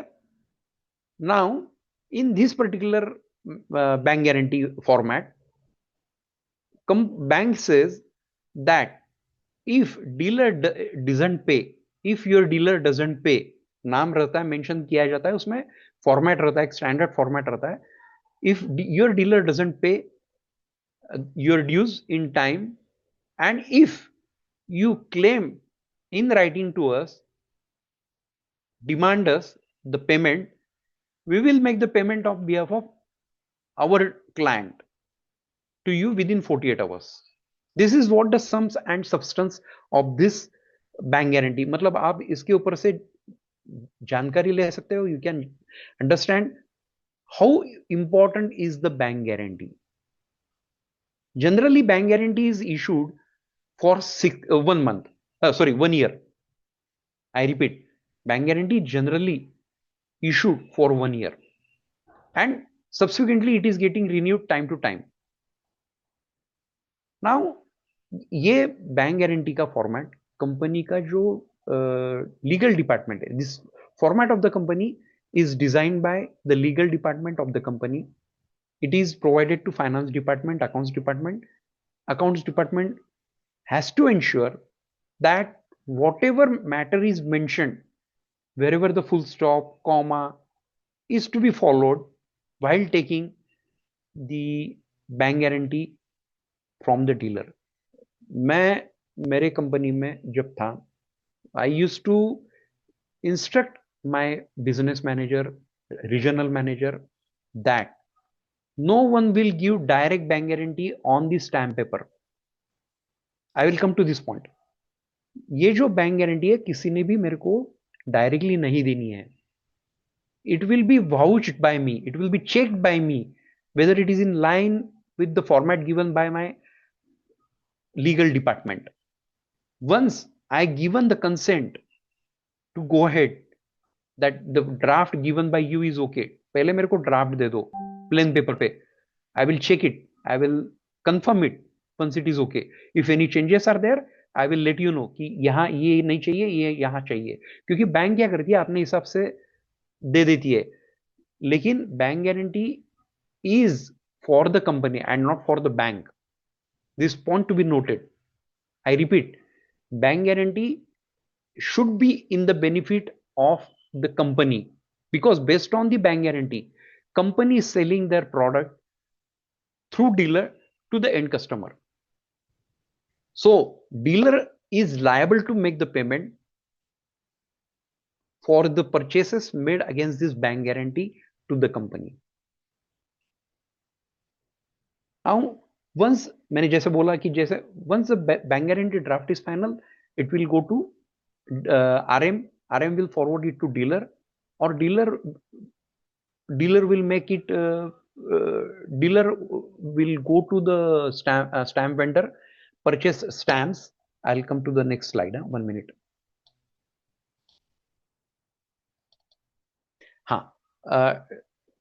Once the bank guarantee is finalized, then dealer will go to the stamp vendor, purchase the stamp of appropriate value, because it depends on the value of this bank guarantee. So dealer will print the format exactly approved by the finance department of the company on the stamp paper. It will be signed by 2 officials of the bank. Now one more point here to be noted, that in the bank there are some managers who are having authority to sign the bank guarantee, but up to a certain limit. Suppose someone comes to the bank and say I want a bank guarantee of 5 crore rupees, तो उसके लिए कुछ मतलब इप्स and buts है कि उसका account, current account उसके पास होना चाहिए, इतना टर्नओवर होना चाहिए उसका. ये सब सारी चीजें देख के ये बैंक गारंटी इशू होती है. I need not say this particularly, I forgot to tell you earlier. तो ये बैंक गारंटी साइन करने के लिए हर एक मैनेजर के पास एक लिमिट रहती है. If the bank guarantee value is more than that, then this particular person is not liable to sign this bank guarantee. In that case, manager and the zonal manager और main office में जो उनके जो head office है वहां बैठा हुआ manager, जिनको ये 5 करोड़ की बैंक गारंटी साइन करने की अथॉरिटी है, they will sign it. Then this paper will be handed over to the dealer. Dealer will send it to company through RM or some territory manager. Once this bank guarantee comes again to the company, company cannot directly upload or update the bank guarantee into system, I will say SAP. They will not do it. What we should do is, it is a legal document as I said earlier. We will again go through the bank guarantee. We should go through the bank guarantee once again. जो हमने approve किया था वही final paper पे आया है कि नहीं. This is a check, counter check, कि जो मैंने अप्रूव किया है वही बैंक गारंटी में मेंशन है. Bank has not change their word. If it is okay, then what we will do, we will ask dealer और bank to get their address of a regional office, zonal office or head office, because we have to check the authenticity of the bank guarantee. Because as I said, bank guarantee is an instrument through which we are blindly going to sell to the dealer within the bank guarantee limit, as well as the period of the bank guarantee. Suppose 1 जनवरी 2026 को एक bank guarantee sign हुई है and it is valid for 1 year.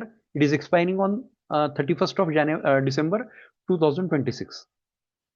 तो I should make sure that I will stop billing 60 days before from the bank guarantee date, bank guarantee expiry date. इसका मतलब क्या है कि मैंने जो सेल किया है उसका पैसा मान लो कभी 30 दिन में है, कभी 60 दिन में, depends on the product which he is purchasing. तो मेरा पैसा कहीं फंसना नहीं चाहिए, मेरा पैसा कहीं डूबना नहीं चाहिए। तो this is a counter check I am putting in the system. एक बार मेरे को बैंक गारंटी का कंफर्मेशन आ गया रीजनल ऑफिस, जोनल ऑफिस या हेड ऑफिस से, then the authenticity I can say the bank guarantee is authenticate. कभी कभी क्या होता है कि ये फेक बैंक गारंटी अभी मार्केट में आती है, किसी को पता नहीं लगता है, तो इसीलिए ये बैंक गारंटी कंफर्मेशन लेना is very important. And once the bank guarantee confirmation receives, वो confirmation and the bank guarantee should be kept, एक साथ रखना चाहिए उसको, और वो फाइल करके एक फाइल में जाना चाहिए डीलर के। मतलब ये बैंक गारंटी का जो फाइल रहेगा उसमें वो फाइल करके जाना चाहिए, then it will get updated into the system. Now I'm moving to the next slide, where I have tried to explain you the credit management में ये बैंक गारंटी का अपडेशन होने के बाद पिक्चर क्या दिखता है। यहाँ आप देखोगे कि ABC limited ABC company limited करके कंपनी है, वहाँ उसका एक डीलर है XYZ ऑटोमोबाइल प्राइवेट लिमिटेड, उसने 20 लाख की बैंक गारंटी दी है। This is a limit for the company as well as a dealer कि 20 लाख तक का ही माल आप कंपनी से परचेस कर सकते हो ना। ये 20 लाख अपडेट कर दिए मैंने।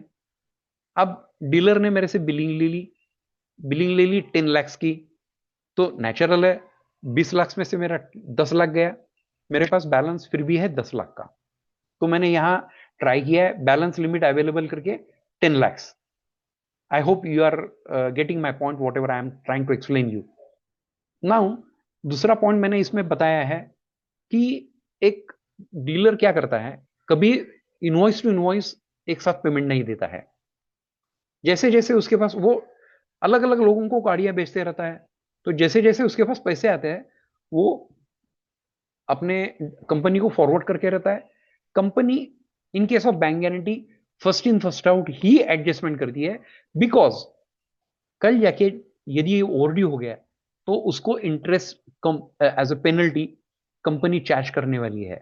तो कंपनी भी क्या सोचती है, भैया उसको इंटरेस्ट चार्ज करना मेरा बिजनेस नहीं है, मेरा बिजनेस है गाड़ियां सेल करना और उसके ऊपर से मेरा नेटवर्थ बढ़ाना। Interest is not a major point for me. So what I will do, whatever payment is coming from the dealer, I will adjust it on based first in first out basis, that is FIFO basis. If at all even dealer से कि ये particular पैसा मेरा ये गाड़ी के लिए लगाओ, I will say no, because मेरी पहली 2 गाड़ियां 3 गाड़ियां हैं जो मैंने आपको बिल करके रखी है, which are now going to fall due on this particular date. So I can not adjust this particular vehicle as you are saying, I will adjust the first in first out basis only. तो dealer ने क्या किया, dealer has made payment for 5 lakhs। Now earlier billing was made for 10 lakhs, उसके सामने dealer ने मेरे को 5 लाख ला के दिया है। So the now situation will be, यहां मैंने दिखाया है XYZ ऑटोमोबाइल 20 लाख की बैंक गारंटी तो इंटैक्ट है। व्हीकल बिलिंग जो उसको पहला 10 लाख हुआ था यहां, वो 5 लाख डालने के बाद 5 लाख ही रह गया, लेकिन नीचे जो बैलेंस लिमिट है अवेलेबल लिमिट वो बढ़ गई 5 लाख से, that becomes 15 lakhs rupees। I hope you are getting my point, whatever I am showing you are getting understood। I am moving on the next slide। अब बीजी रोटेशन, अब बीजी rotation क्या है, मैं बोलता हूं मैंने गाड़ी को एक बैंक गारंटी ली 2 करोड़ की, 2 करोड़ के सामने मैंने पहले बार उसको पूरा 1 करोड़ 80 लाख का बिलिंग दे दिया। नाउ डीलर क्या करता है, dealer makes me a payment, जैसे जैसे उसके पास पैसे आ जाते हैं I use to adjust on first out basis. Once I adjust on first out basis, FIFO basis पे, automatically balance limit available for next billing will get increase. ये जैसे जैसे डालते जाएगा अवेलेबल लिमिट बढ़ती जाएगी, नए अवेलेबल लिमिट में dealer again ask for billing.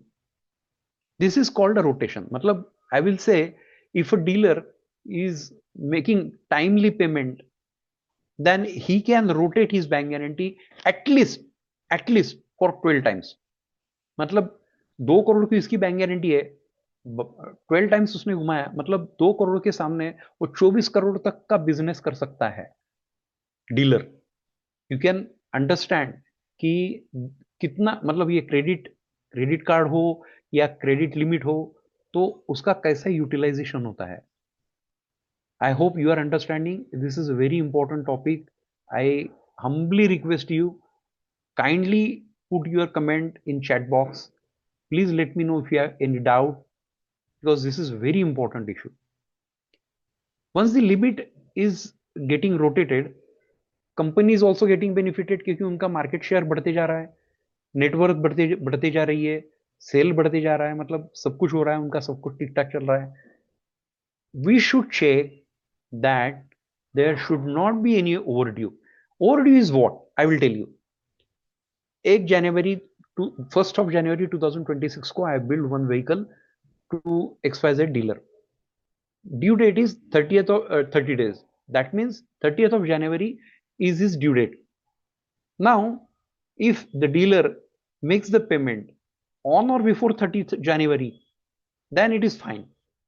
But if the dealer is not made the payment even on 31st of January, so that vehicle will stand as a overdue for 1 day. This is called overdue, and so on. If he doesn't pay till 5th of January, then what will happen? It will show as 6-day overdue.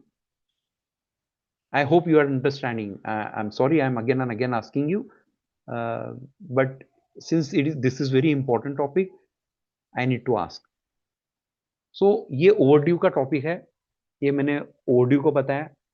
Once the overdue is there, accounts department or finance department should highlight this point to the related regional manager, zonal manager of the company, and the TSM also, territory manager. They will take up this matter with the dealer. Dealer को बोलेंगे भाई तेरा इतने दिन से overdue चल रहा है, क्या कर रहा है? देन ही विल से नहीं, गाड़ी मेरे पास पड़ी हुई है. नाउ हियर डीएमएस का रोल चालू हो गया. The query will come to DMS, whether this, मेरे जैसा नालायक बंदा है तो डेफिनेटली गाड़ी करेगा कि इतने दिन से यदि डीलर ने मेरे को पैसा नहीं दिया है तो I would like to know whether this vehicle is really standing in stock.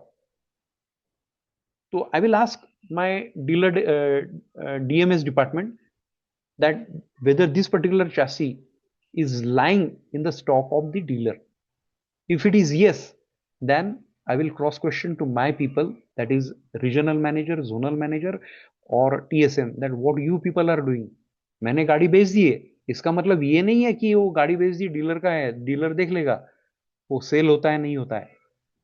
It is our duty also, because क्या होता है, गाड़ी मैंने एक दिन मैन्युफैक्चर की है, सेल मैंने एक दिन किया है, अभी तक वो गाड़ी उधर खड़ी हुई है, तो जो मैंने वो गाड़ी के लिए पैसा खर्च किया था वो अभी तक मेरे को रिटर्न नहीं मिला है.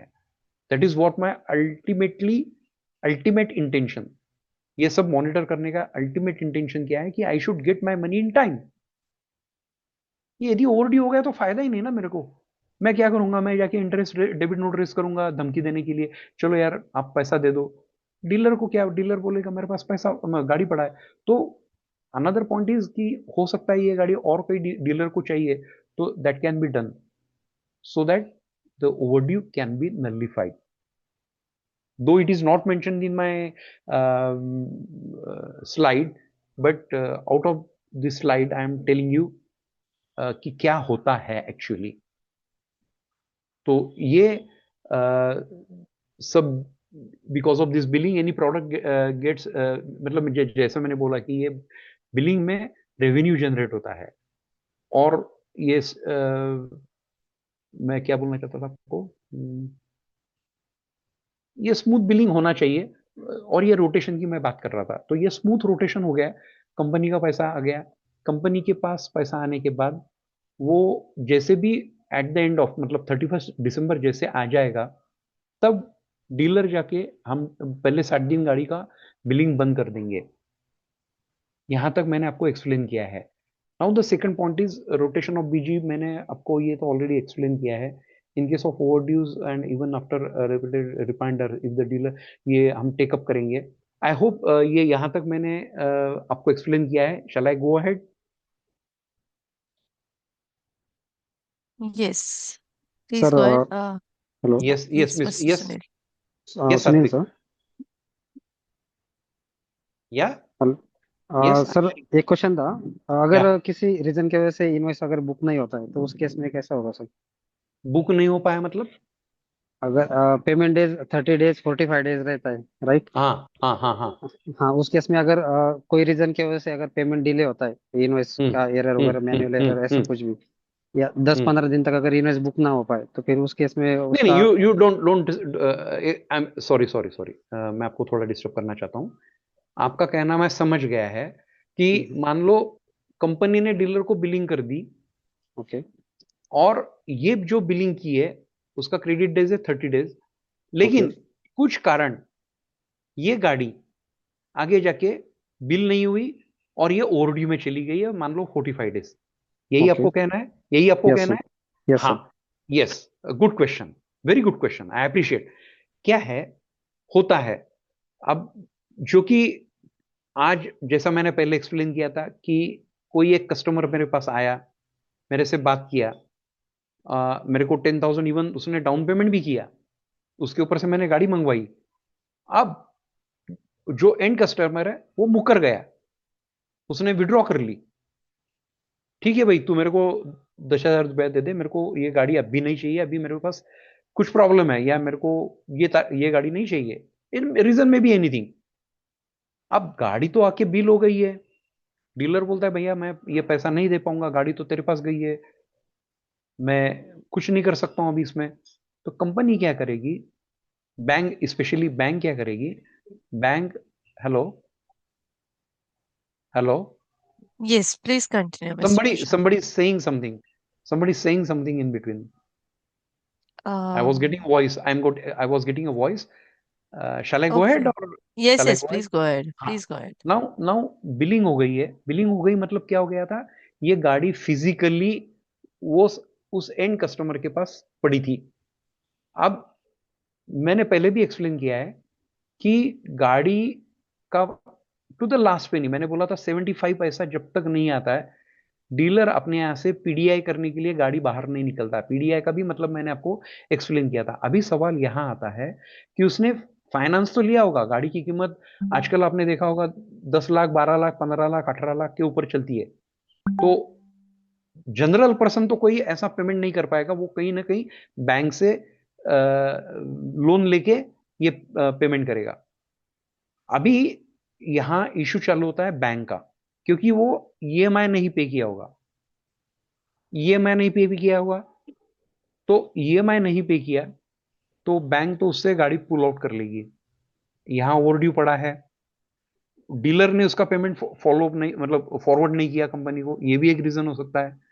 तो कंपनी का आदमी जाके वहां उसके सर पे बैठ के बोलेगा भैया ये 45 डेज क्यों ओवरड्यू है, क्योंकि तूने तो गाड़ी बिल की है, ये गाड़ी बेच चुका है तू, तो ये 45 डेज होने के बाद भी तूने उसका पैसा कंपनी को क्यों नहीं दिया।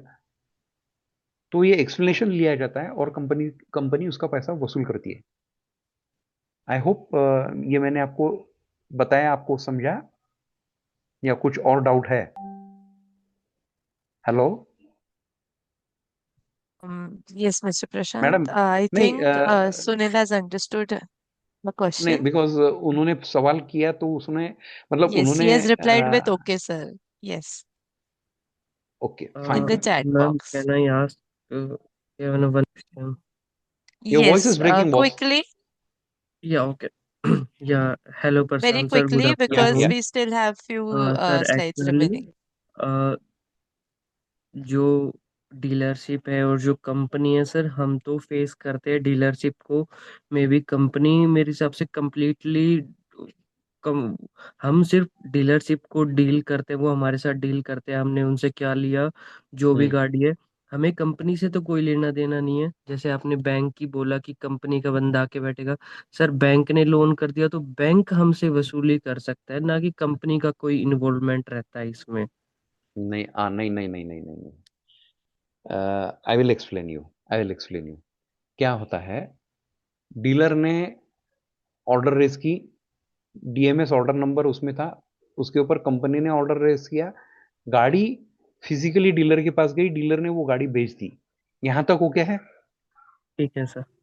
अब ये गाड़ी, मैंने बोला आपको, अगेन आई रिपीट, लास्ट पैसा जब तक नहीं मिलता है कंपनी को, डीलर को, हम्म। चाहे वो 10% down payment and 90% from the financer, put sir वो टुगेदर 100%। कंफर्मेशन, एक कंफर्मेशन आता है ना बैंक से, जो कि वो फिर वो कर देते हैं, रिलीज कर देते हैं गाड़ी को कि हाँ भाई कंफर्मेशन हो गया बैंक से। नहीं नहीं नहीं नहीं नहीं नहीं नहीं नहीं नहीं नहीं नहीं नहीं नहीं, लेट मी टेल यू, ऐसा कंफर्मेशन देता है, लेकिन जब तक डीलर के अकाउंट में फाइनल पेमेंट नहीं आता है, तब तक डीलर रिस्क नहीं लेता है। क्योंकि एक बार गाड़ी बिल हो गई, और मतलब उसने उस कंफर्मेशन जो आप बोल रहे हो ना कि बैंक एक कंफर्मेशन देती है, आपने अभी कुछ से हम्म। भी बोला कि बैंक एक रिटर्न एग्जाम कंफर्मेशन जी। देती है, वो हम्म। कंफर्मेशन क्या होता है? Yes, we have gone through the application, received from the your end customer so and so person, and we are under process of the payment, and will be making this payment within a day or two. ऐसा एक confirmation रहता है। But based on this confirmation, dealer never never never, I again, मैं जोर देता हूं इसमें, कि डीलर इस बेसिस पे गाड़ी बिल करता नहीं है, क्योंकि उसमें रिस्क ये है कि जो गाड़ी लेना चाहता है वो गाड़ी लेके भाग गया, वापस आया ही नहीं, उसने जगह बदल ली या और कुछ हो गया, तो it will go into litigation.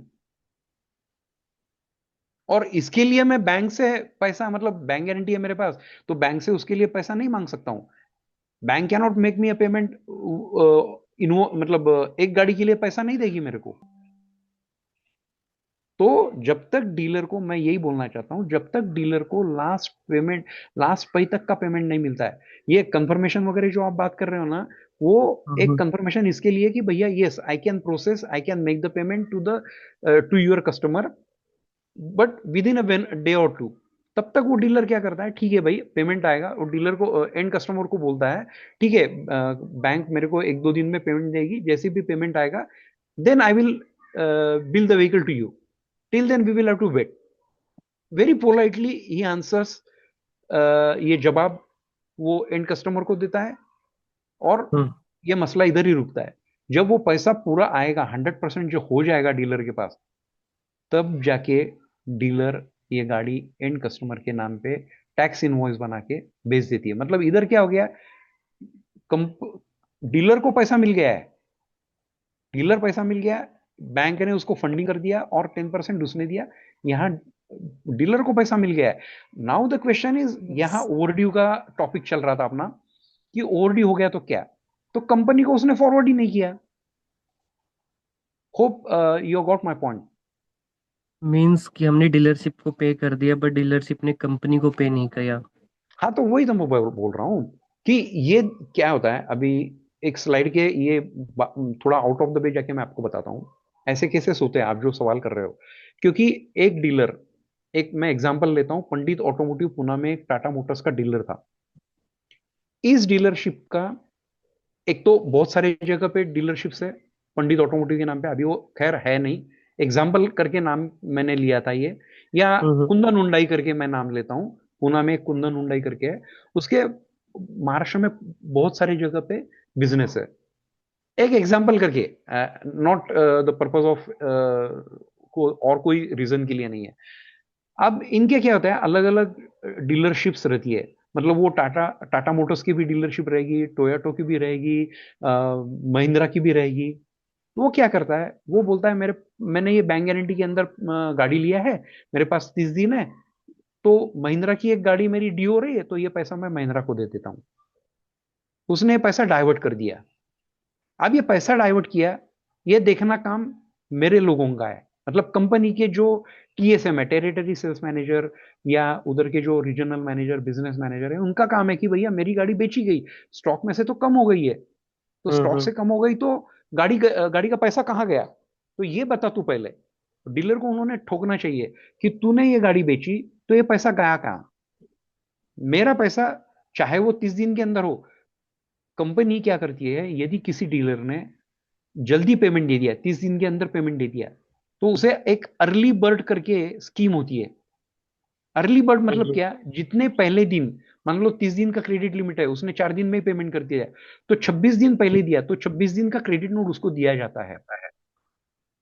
Hello. Ji. Ji sir. तो यहां ये चेक करना है टेरिटरी मैनेजर को, बिजनेस मैनेजर को, कि भैया ये पैसा कहीं डाइवर्ट ना हो जाए, ताकि कंपनी में ओवरड्यू ना बने। ये काम टीएसएम का है, बिजनेस मैनेजर का है, and last is Okay. Regional manager. Hope this is, you got my point. Done sir, done. Yes. Thank you इसमें so much for your question, Mr. Umesh, and thank you so much, Mr. Prashant, for नहीं नहीं, explaining it's okay, it in such a ना nice it's way. Okay, We it's will okay. be taking the further questions later on because हाँ, because I am we have actually starting. crossed the time limit. Oh, And yes, we are just going to stretch this session for like 5 to 10 minutes max. Okay. Additionally, so before we move to the next part of this session, I just wanted to make a quick announcement. So I have shared a form for Synergisphere NPS form, in which this form is basically regarding you have to share your opinion on how you liked this session. Additionally, in this form, there's a section called as your thoughts on the session. So there is going to be a session where we are going to celebrate all the learners who have been very active in all the Synergisphere sessions. You can mention your name there as a nomination for your whatever uh, thought you would like to had. Like, for an example, if you were present for all the sessions, most of the sessions, you can mention that I was present in most of the sessions. Similarly, if you have asked questions or anything like that, you can mention that as well accordingly. Please fill out the form and let us know so that we can know your interest and we can nominate you accordingly. Thank you so much. Yes, Mr. Prashant. shall I go And ahead yes, we are going with the to new stretch for topic? like next five Because to ten minutes max. okay, okay, Thank okay, you. okay. Yeah, please go Sanjeev ahead. Dubey is asking something. Okay, Mr. Sanjeev and now, admin, we will be taking the questions later on. Thank okay. So far, I have tried to explain the bank guarantee. Now, I am moving towards unsecured credit. This is a very sensitive part I am going to explain. This is unsecured credit क्या है, कि अभी तक हमने देखा bank guarantee है, अभी तक देखा हमने कैश बिलिंग, तो ओके, पैसा आ गया, गाड़ी बिल कर दिया, मैटर खत्म हो गया। बैंक गारंटी में बैंक गारंटी आ गई, बिलिंग हो गया, पैसा आ गया, मैटर खत्म हो गया। नाउ द क्वेश्चन, ये अनसिक्योर्ड क्रेडिट लिमिट क्या होती है? अनसिक्योर्ड बिजनेस कंपनी क्यों चाहती है कि ये हो जाए? ये अनसिक्योर्ड इज एब्सोल्युटली, मतलब एक रिस्क पार्ट होता है, इट इज कॉल्ड अनसिक्योर्ड। यहाँ कंपनी सिलेक्टेड डीलर को, जो परफॉर्मिंग डीलर है, परफॉर्मिंग डीलर मतलब क्या होता है, जो कैश बिलिंग में भी काम अच्छा कर रहा है, बैंक गारंटी में भी वो लोग अच्छे काम कर रहे हैं, तो ऐसे लोगों को चुन के एक लिस्ट बना के फाइनेंस को देते हैं। मतलब मेरे पास आती थी ये लिस्ट, मैं I use to go to each and every, मैं मतलब मेरा खुद का बड़प्पन नहीं बता रहा हूँ, ये इट इज एन एग्जाम्पल कि क्या होता है। Please don't take it otherwise when I am saying ऐसा। तो ये मैं ये बता रहा हूँ कि जो भी उधर बंदा है फाइनेंस का, उसने हर एक डीलर का माइन्यूटली देखना चाहिए कि ये जो अपने पास लिस्ट आई है उसमें से जितने डीलर लोगों का नाम है, whether they are really performing. क्योंकि मार्केटिंग का काम है, देखो भैया, मार्केटिंग का काम है गाड़ी बेचते रहो, गाड़ी बेचते रहो, गाड़ियां मांगो। Finance department is a controller department, कि फाइनेंस ने ये देखना है कि भैया ये particular dealer is not performing, but still you are asking to bill vehicle under unsecured. Unsecured क्या होता है, ये I am coming to that point now. ये एक सिक्योरिटी चेक लिया जाता है, लीगल डिपार्टमेंट से एक स्टैंडर्ड फॉर्मेट लिया जाता है, जैसे कि बैंक गारंटी में मैंने एक्सप्लेन किया था। Similar format is taken with details कि ये अनसिक्योर्ड है, If you don't pay, if I don't pay you in time within the stipulated period, you can present my check and I will make sure that I will honor this payment. This is a मतलब एक important point उसमें mention करते हैं कि भैया यदि ये मैं टाइमली आपको ऑनर नहीं कर पाया, बिलिंग आपने जो गाड़ी बिल की है ये इसका पेमेंट नहीं कर पाया, तो मैं आप ये चेक लगा दो, या ऐसा ये बिलिंग होता है। लेकिन उसके लिए जरूरी क्या है, तो डीलर से हम लोग एक सिक्योरिटी चेक लेते हैं, duly sign but without date, because please note that if the cheque is dated, that such a check is valid only for 3 months, only for 3 months। और मोस्ट ऑफ द केसेस क्या होता है कि जो credit billing जो होने वाली है, जिस डीलर को होने वाली है, उसका क्रेडिट लिमिट है 90 दिन, तो वो पॉसिबल ही नहीं है, बिल्कुल नेक टू नेक हो जाएगा, गड़बड़ हो जाएगी। तो ऐसे डीलर लोगों को ना बोल, इसलिए डीलर के चेक के ऊपर डेट नहीं डाली जाती है, वैल्यू नहीं डाली जाती है, खाली सिंपल ब्लैंक चेक लिया जाता है, ऊपर कंपनी का नाम लिया जाता है। नाउ इसके बाद उसके साथ डीलर का, जैसे पहले बैंक गारंटी में मैंने फॉर्मेट की बात की थी कि जो फॉर्मेट है वो प्रिंट करके मांगा जाता है, तो ये फॉर्मेट पहले हम चेक करते हैं। Once it is approved by finance department, then it will be finalized and print on the stamp paper of the appropriate value. It will be signed by the dealer, not by the bank। यहाँ bank का कोई संबंध नहीं है, ये dealer guarantee देता है कि मैं ये गाड़ी लेता हूँ आपसे, ये जो ऑफर आपने मेरे को दिया है, ये गाड़ी मैं आपसे लेता हूँ, तो ये मेरा अंडरटेकिंग है, it is a sort of undertaking, MOU, जो भी आप बोलना चाहोगे, ये प्लस सिक्योरिटी चेक प्लस एक इंडिमिनिटी बॉन्ड रहता है, वो इंडिमिनिटी बॉन्ड फिल किया जाता है। अल्टीमेटली कहना यही है इसमें, अनसिक्योर्ड क्रेडिट में बिलिंग होने के बाद कंपनी का मार्केट शेयर बढ़ता है, क्योंकि गाड़ियां ज्यादा बिल हो जाती है। कोई ऑस्पिशियस डे इस टाइम पे ये अनाउंसमेंट होती है, मान लो ईयर एंड है, 31 दिसंबर है, तो कंपनी अलग अलग स्कीम निकालती है और ये मार्केट में अपना शेयर बढ़ाने के लिए, बेचने के लिए ये फंडा अपनाती है। तो इसमें ये जो पॉइंट मैंने बोला कि सिक्योरिटी चेक, अंडरटेकिंग में भी ये लिखा है मैंने कि if the dealer fails to pay on or before the due date, company can encash the security cheque provided by the dealer, ये मैंने बोला है क्लियरली। ये सब लिखने के बाद ये गाड़ी का बिलिंग हो सकता है, तो ये अनसिक्योर्ड मैंने कवर अप कर लिया यहां। Now shall I move ahead, please next slide. हाँ, अब ये अनसिक्योर्ड, मान लो सब कुछ everything is going fine, then ये एक पहली केस आ गई मेरे पास, मैं जस्ट मेरा नाम ले रहा हूं, don't take it otherwise, again I am requesting. अब फाइनेंस के पास एक केस आ गई, तो मेरा पहला काम है ये कि पूरा ड्राफ्ट है पूरा चेक कर लूं, if it is in line, security cheque में चेक कर लूं, इंडिमिनिटी बॉन्ड में क्या लिखा है, प्रॉपर साइन है कि नहीं, डेट नहीं डाली है ना, ये सब चेक करके यदि everything is in line, then we will update the credit limit for the dealer. ये कैसे क्रेडिट लिमिट अपडेट होती है, ये यहां मैंने बताया है कि ये एबीसी कंपनी है जो बेचने वाली है, एक्सवाइजेड ऑटोमोबाइल ये डीलर है, उसका लिमिट मैंने देखे रखा था 20 लाख रुपया। डीलर ने बिलिंग, मैंने स्पेशल क्रेडिट जो अपना टॉपिक चल रहा है अनसिक्योर्ड का, उसमें मैंने 10 लाख का बिलिंग डीलर को दे दिया वापस। ये जो 10 लाख है वो बाकी बिलिंग के लिए बच गए। अब ये बिलिंग के सामने सेम केस मैंने इधर दोहराया है कि in the mean time dealer has made the payment of 5 lakh rupees, तो ये 5 लाख रुपया मैंने इधर, ये व्हीकल बिलिंग जो हुआ है, ये व्हीकल बिलिंग में मैंने 5 लाख डाल दिया, तो नेचुरली मेरे पास जो लिमिट थी available for, balance limit available for billing, वो 15 लाख हो गई। मतलब ये स्मूथ चल रहा है। Hello, Yes. Okay, Thank you so much, Mr. can we Prashant. can we move next slide? I think hardly one slide is left out। यहाँ मेरा क्रेडिट मैनेजमेंट खत्म हो गया। Okay. Now accounts receivable, shall I go ahead or you are taking? No, no, you can like we can stretch for next 2 minutes. That is okay.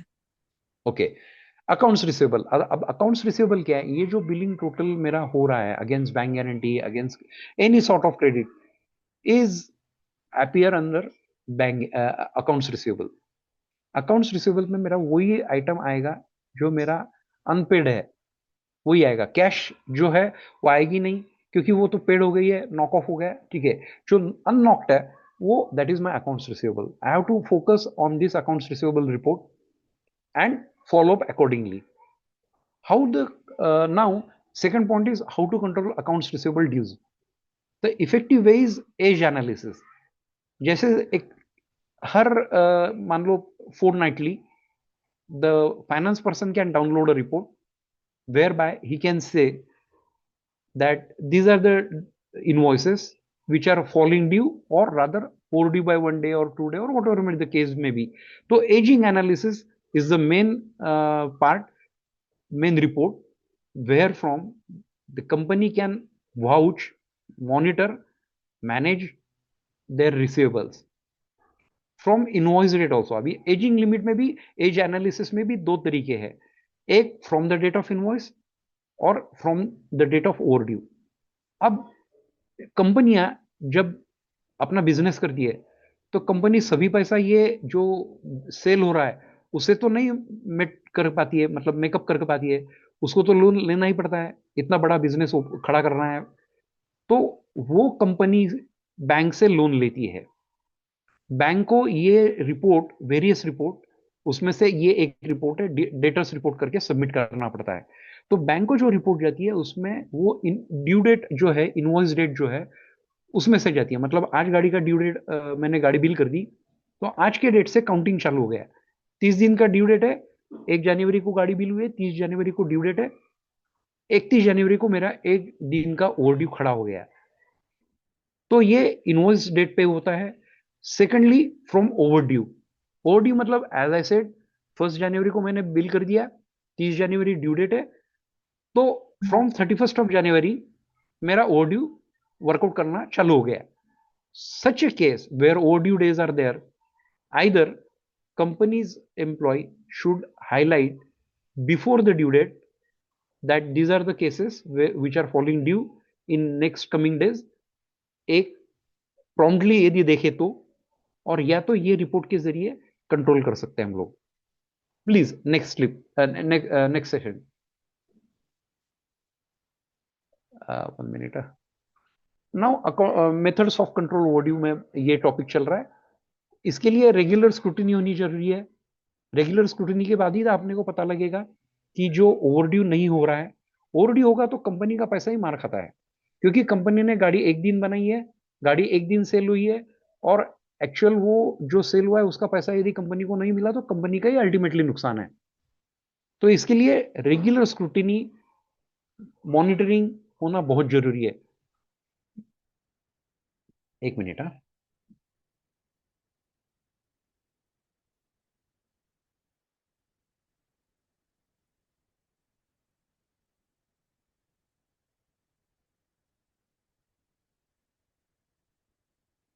यदि ये पैसा timely नहीं आता है, ओवरड्यू हो गया है और टाइमली नहीं आया, तो फाइनेंस डिपार्टमेंट का जो वहाँ का ऑफिशियल है, ये उसने ये मैटर सभी मार्केटिंग डिपार्टमेंट को हाईलाइट होना चाहिए। रीजनल मैनेजर, जो भी रिस्पेक्टिव बंदा है, एरिया वाइज ये लोग रहते हैं, इनको ये हाईलाइट करना चाहिए। और फाइनली ये मैटर जाना चाहिए कंपनी का जो प्रेसिडेंट, वाइस प्रेसिडेंट जो लेवल का बंदा है, उधर तक ये मैटर जाना चाहिए। यदि इसके बाद भी कुछ नहीं हुआ तो final option is invocation of bank guarantee. This is a very important point. Invocation of the bank guarantee. Invocation of bank guarantee या तो encashment of security check, ये दो चीजें हैं, क्योंकि ये दोनों क्रेडिट लिमिट का ही पार्ट है। तो इस केस में कंपनी ये स्टेप ले सकती है, कंपनी बैंक को लेटर भेज सकती है, या तो डीलर का जो सिक्योरिटी चेक है वो बैंक में एनकैश करने के लिए डिपॉजिट कर देती है। If it is getting bounced, then there is a problem, matter goes to litigation. So better it is controlled timely through regular monitoring. I am moving to the next topic. Conclusion. Accounts receivable is a lifeline of the cash flow in credit based business. ये इसके जरिए ही company कमाती है और यही company की lifeline है। While sale generate revenue, collection generate cash. Very important point. Sale के जरिए मेरा रेवेन्यू जनरेट होता है, और ये रेवेन्यू तब कन्वर्ट होगा मेरा जब मेरे को एक्चुअल पैसा आ जाएगा. A strong combination of credit policy, aging control, timely follow-up ensures healthy accounts receivable and prevents bad debts. जो मैंने बोला ऑलरेडी, ये टाइमली मॉनिटरिंग करेंगे तो ये वक्त आएगा ही नहीं. बैड डेट्स तो बहुत दूर की बात है. बैड डेट्स मतलब क्या होता है कि जो पैसा कंपनी को 180 दिन के ऊपर बिलिंग होने के बाद, ड्यू डेट के बाद 180 दिन तक जो नहीं मिलते हैं, या 365 दिन के तक भी नहीं मिलते, मतलब 1 साल के बाद भी नहीं मिलते, तो company treats on their own level कि यार ये पैसा नहीं आ रहा है, अपने को इसका कुछ करना पड़ेगा. और ये मान लो 3 साल कंटिन्यू ऐसा रहा, फॉलो हो रहा है, जवाब नहीं आ रहा है, तो that becomes bad debts. But ये केस नहीं होनी चाहिए कंपनी में. दैट अपार्ट नहीं होनी चाहिए, बात अलग है, लेकिन होता है. बैड डेट्स करके एक चीज होती है कंपनी में. अब now method of accepting payment from the dealer by the company. अभी जमाना ये है, मैं थोड़ा स्पीड मेरा बढ़ा रहा हूँ, टाइम मेकअप करना है. तो आजकल जमाना ये है कि सब कुछ ऑनलाइन है. तो ये पेमेंट जो आती है डीलर से, वो ऑनलाइन आती है through IMPS, through RTGS. IMPS आती है तो तुरंत 1 घंटे के अंदर आ जाइए, आरटीजीएस है तो 2-3 घंटा लगता है. इसमें ये इसलिए ऑनलाइन मेथड ही अच्छी है. पेमेंट जो आती है वो ऑनलाइन आती है. आरटीजीएस आरटीजीएस से बेहतर है आईएमपीएस. तो another method of payment is every dealer company informs bank. अभी इसमें ईसीएमएस करके एक मॉडल है. कंपनी ऐसे लोगों को, जो डीलर है, उनको कलेक्ट करती है, उनका नाम बैंक को भेजती है, बैंक अपना एक डाटा तैयार करती है. जैसे जैसे बैंक में पैसा आता है इन डीलर लोगों से, वो हर 1 घंटे के बाद कंपनी को इंटीमेट करती है कि ये पैसा इस डीलर का आ गया है. कंपनी एक बीडीसी बनाती है which is matching with the exact format of the bank. उसके जरिए वो पैसा कंपनी के अंदर आता है. तो ये मेरा इधर तक का सेशन कंक्लूजन तक का हो गया है. I hope it was helpful to understand you what the things going on in the company. So any doubts, please, you can proceed. Hello. Yes, thank you. Thank you so much, Mr. Prashant. I see a lot of learners mentioning there's no doubt. Thank you, sir. Absolutely amazing session. Thank you. Yes, There are 2 points, absolute madam. real-time experience and guidance session. Amazing. Okay, thank you very Now, much. हाँ. as a gesture from MIT SDE and as a ritual that we do here for every learner who shares their knowledge and wisdom, I would like to give a small certificate from our end for your contribution for being a speaker at Synergist Fair. Thank you very much. Thank you. Thank you. Thank you Thank very you much. so much, Absolutely. learners. Last point I would like to say, I thank Yes, you to you and Mr. What is Satvik, Satvik. for giving Yes, me this chance to share my knowledge. Whatever, maybe I may be wrong in some cases, I may be positive, I may be wrong, but आपने जो मेरे को chance दिया, इसके लिए मैं आपका बहुत बहुत थैंक्स अदा करता हूँ. और मुझे बहुत खुशी हुई कि ये ऐसे सब सिचुएशन में I could deliver something which will increase the knowledge of my colleague, which will be helpful for them in their real business. Whatever wherever they go and work, they can implement these things in their regular routine. They can explore this idea. absolutely. Absolutely. Thank you so much, Mr. Prashant. Thank you so Thank you much, very much. all the learners, for being so interactive. Yes, Sujit, we will be taking your question. And after that, we will be concluding. Thank you so much, Mr. Prashant, for being an amazing speaker. I hope that all the classmates of yours who attended this session, they will, of course, be getting the PPT. We will be Hmm. sharing the PPT and details Sure, shortly sure. And with you all. I would Yes, request, after even this session, if somebody has any doubt, they can mm-hmm. reach to you and you can forward those questions to me. I will definitely answer with example if Yes, possible. to resolve their Definitely. queries, to I resolve have their shared queries. your LinkedIn ID with everyone. In the Yeah. chat box, you can, of course, connect with Mr. Prashant. For the attendance, you have to Hmm. fill the same link. You have to click Hmm. on the same link and fill the same form that I've Okay. mentioned. I will mention it again shortly. And yes, Mm-hmm. Mr. Sujit, we will be taking your question in 2 minutes. Mm-hmm. Please question answer so that we can conclude the session accordingly. Thank you. Yes, Mr. Sujit, go ahead. Yeah, Mr. Sujit. Yeah, am I audible, sir? Your voice is either you are using some Bluetooth or something. I'm not audible to that extent. Now Yeah, is this it is now better? correct. Yeah. This is better than Okay, earlier. okay. I actually appreciate your session, and Yeah, it thank you was very quite much. knowledgeable. Thank I you. just wanted to know if someone into trading business and if he wants to, get ABG or bank guarantee for a Uh, week expiry. So is it uh, possible? could you please repeat this question? I understand in trading business, bank guarantee is expiring. How? Yes, Could you please further explain me this particular point so that yes, I can answer you properly? yes. If someone is into trading business and he Okay. wants to secure his money, so Hmm. is it possible to get bank guarantee for a week? No, because see, I will tell you why it is not.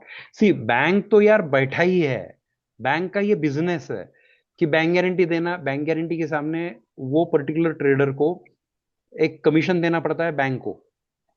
तो उसको उसका ये decision होना चाहिए, मेरा मेरा ये credit period कितना रहेगा, मैं जिससे डीलिंग कर रहा हूँ उसके साथ मेरा कितना ट्रेडिंग का पीरियड रहेगा। Like I earlier session said कि 30 दिन, 60 दिन, 90 दिन, कुछ केस में 180 दिन। अब ये trader being a small trader could be, ये कितने दिन का क्रेडिट दे सकता है जो कि एक वीक की बैंक गारंटी आएगी। तो मेरे अंदाज से मेरा आंसर इसमें रहेगा, टू बी फ्रैंक इनफ, नहीं होना चाहिए, क्योंकि इसके लिए जो चार्जेस ट्रेडर को बेयर करने हैं बैंक के साथ वो बहुत ज्यादा होते हैं। और अमाउंट कितना लेगा trader, generally trader 1 lakh, 2 lakh, 5 lakh, depends on that also. And based on Sir, that, yes, sorry sorry, yes, yes. Based on that value of bank guarantee, commission company वो पे करना पड़ेगा बैंकर को। बैंक क्या है, एक दिन का भी देगा यार, उसको क्या जाता है, लेकिन इट इज आवर लुकआउट कि whether it is beneficial for our business. Okay, अच्छा सर, मुझे ये जानना था कि अगर सपोज इन केस एक हम्म एक अज्यूम करके चलता है कि बैंक गारंटी सपोज 1 वीक के लिए अगर कोई देता भी है, हम्म तो क्या उसका रोल ओवर हो सकता है? वीकेंड वीक के ऊपर हम लोग रोल ओवर सर, करते। सुजीत ऐसा है, रोल ओवर होना is a different thing. Roll over hmm, होता है मतलब क्या होता है, it is a rotation. Roll over is nothing but a rotation. अब सेकेंडली, ये एक्सपायरी के टाइम पे आपको पहले बैंक को अप्रोच करना पड़ेगा, एक एप्लीकेशन देना पड़ता है बैंक को कि भाई मेरी ये बैंक गारंटी है, इस डेट पे एक्सपायर हो रही है, तो मेरे को ये रिन्यू करके चाहिए। अब ये रिन्यू करने के लिए मैं आपको मेरा एक्सपीरियंस बताता हूँ, don't take it otherwise. Once again I am humbly requesting you, hmm, इतना आसान नहीं होता है। बैंक से बहुत माथापच्ची करनी पड़ती है बैंक गारंटी लेने में। एक वीक की बैंक गारंटी पहले कोई देगा ऐसा मुझे लगता नहीं है, मैंने ली नहीं है। Even for 6 months I have not taken the bank guarantee. भाई अपना अल्टीमेट एम क्या है यहाँ, what for we are taking a bank guarantee? Ultimately we have to increase our trade in the market and Yes. earn our money. तो मेरा personal opinion है, it is my personal opinion, nothing, उसमें कुछ है नहीं। लेकिन ये एक वीक मुझे नहीं पसंद, मतलब समझ में नहीं आ रहा है मेरे। I am sorry for that. no, no, no issue, sir. Actually, I was thinking of a kind of a business where If I you need. can put, if you can put a case in front of me, I would suggest don't do it, because you will have to pay huge money to the banker, and at the time of renewal of bank guarantee after 1 week, banker, first of all, I do not know whether they will issue a bank guarantee for a week. If at all they issue, at the time of renewal, यदि उन्होंने time delay किया तो क्या करोगे आप? ये मेरा बहुत बड़ा एक्सपीरियंस है इसमें, इसलिए मैंने आपको ये सेशन में बोला है कि we use to stop bank guarantee, मैंने रिटर्न में भी दिया है, we use to stop bank guarantee billing 60 days before from the date of expiry. ये मैंने राइटिंग में भी दिया है, वर्बली भी बोला है मैंने। नहीं तो क्या हो जाएगा, जो मैंने गाड़ी बेच के रखी है उसका पैसा मेरे को आएगा ही नहीं, और यदि मेरे को ये बैंक गारंटी इन्वोक करनी पड़ी तो टाइम तो मेरे हाथ में होना चाहिए। Yes. ये सारे सारे पॉइंट्स मद्देनजर रखते हुए, considering all this points, then we can go Yes. ahead whether we can go for 7 days bank guarantee or go for half yearly. Better, my suggestion is go for half yearly bank guarantee. Fine, आपको थोड़ा पैसा ज्यादा देना पड़ेगा, लेकिन एक week के अंदर कुछ नहीं होता है भाई। आजकल दुकानें बंद रहती है कभी कभी। Hello Sujit, are Yes, you yes, getting my Yes. Point? Are you yes, getting I my got point? your point. Practical practical point में बता रहा हूं now. Definitely. Sujit is hearing and thinking on it, right, Sujit? Yes, yes. If at all you got any Yes. query, please contact madam. Madam will contact me. No issue. Definitely. I'm I've there to shared support the you. link for I, connecting with Mr. Prashant for LinkedIn. yeah. Yes. Thank you very much. Thank you. Shall I close the session? Yes, definitely. So Okay. thank you so much, Mr. Prashant. Thank you so much, Thank you very Sujit, for much. your question. Thank you, Thank learners, you. for staying till the end and attending this wonderful session by your classmate, Mr. Prashant. And I'm looking forward to see you in the next session in the same strength. Thank you. Thank you. All the Thank you best. very Have a much. nice And have a day. nice day. Bye. Bye. Bye bye. Bye. Bye.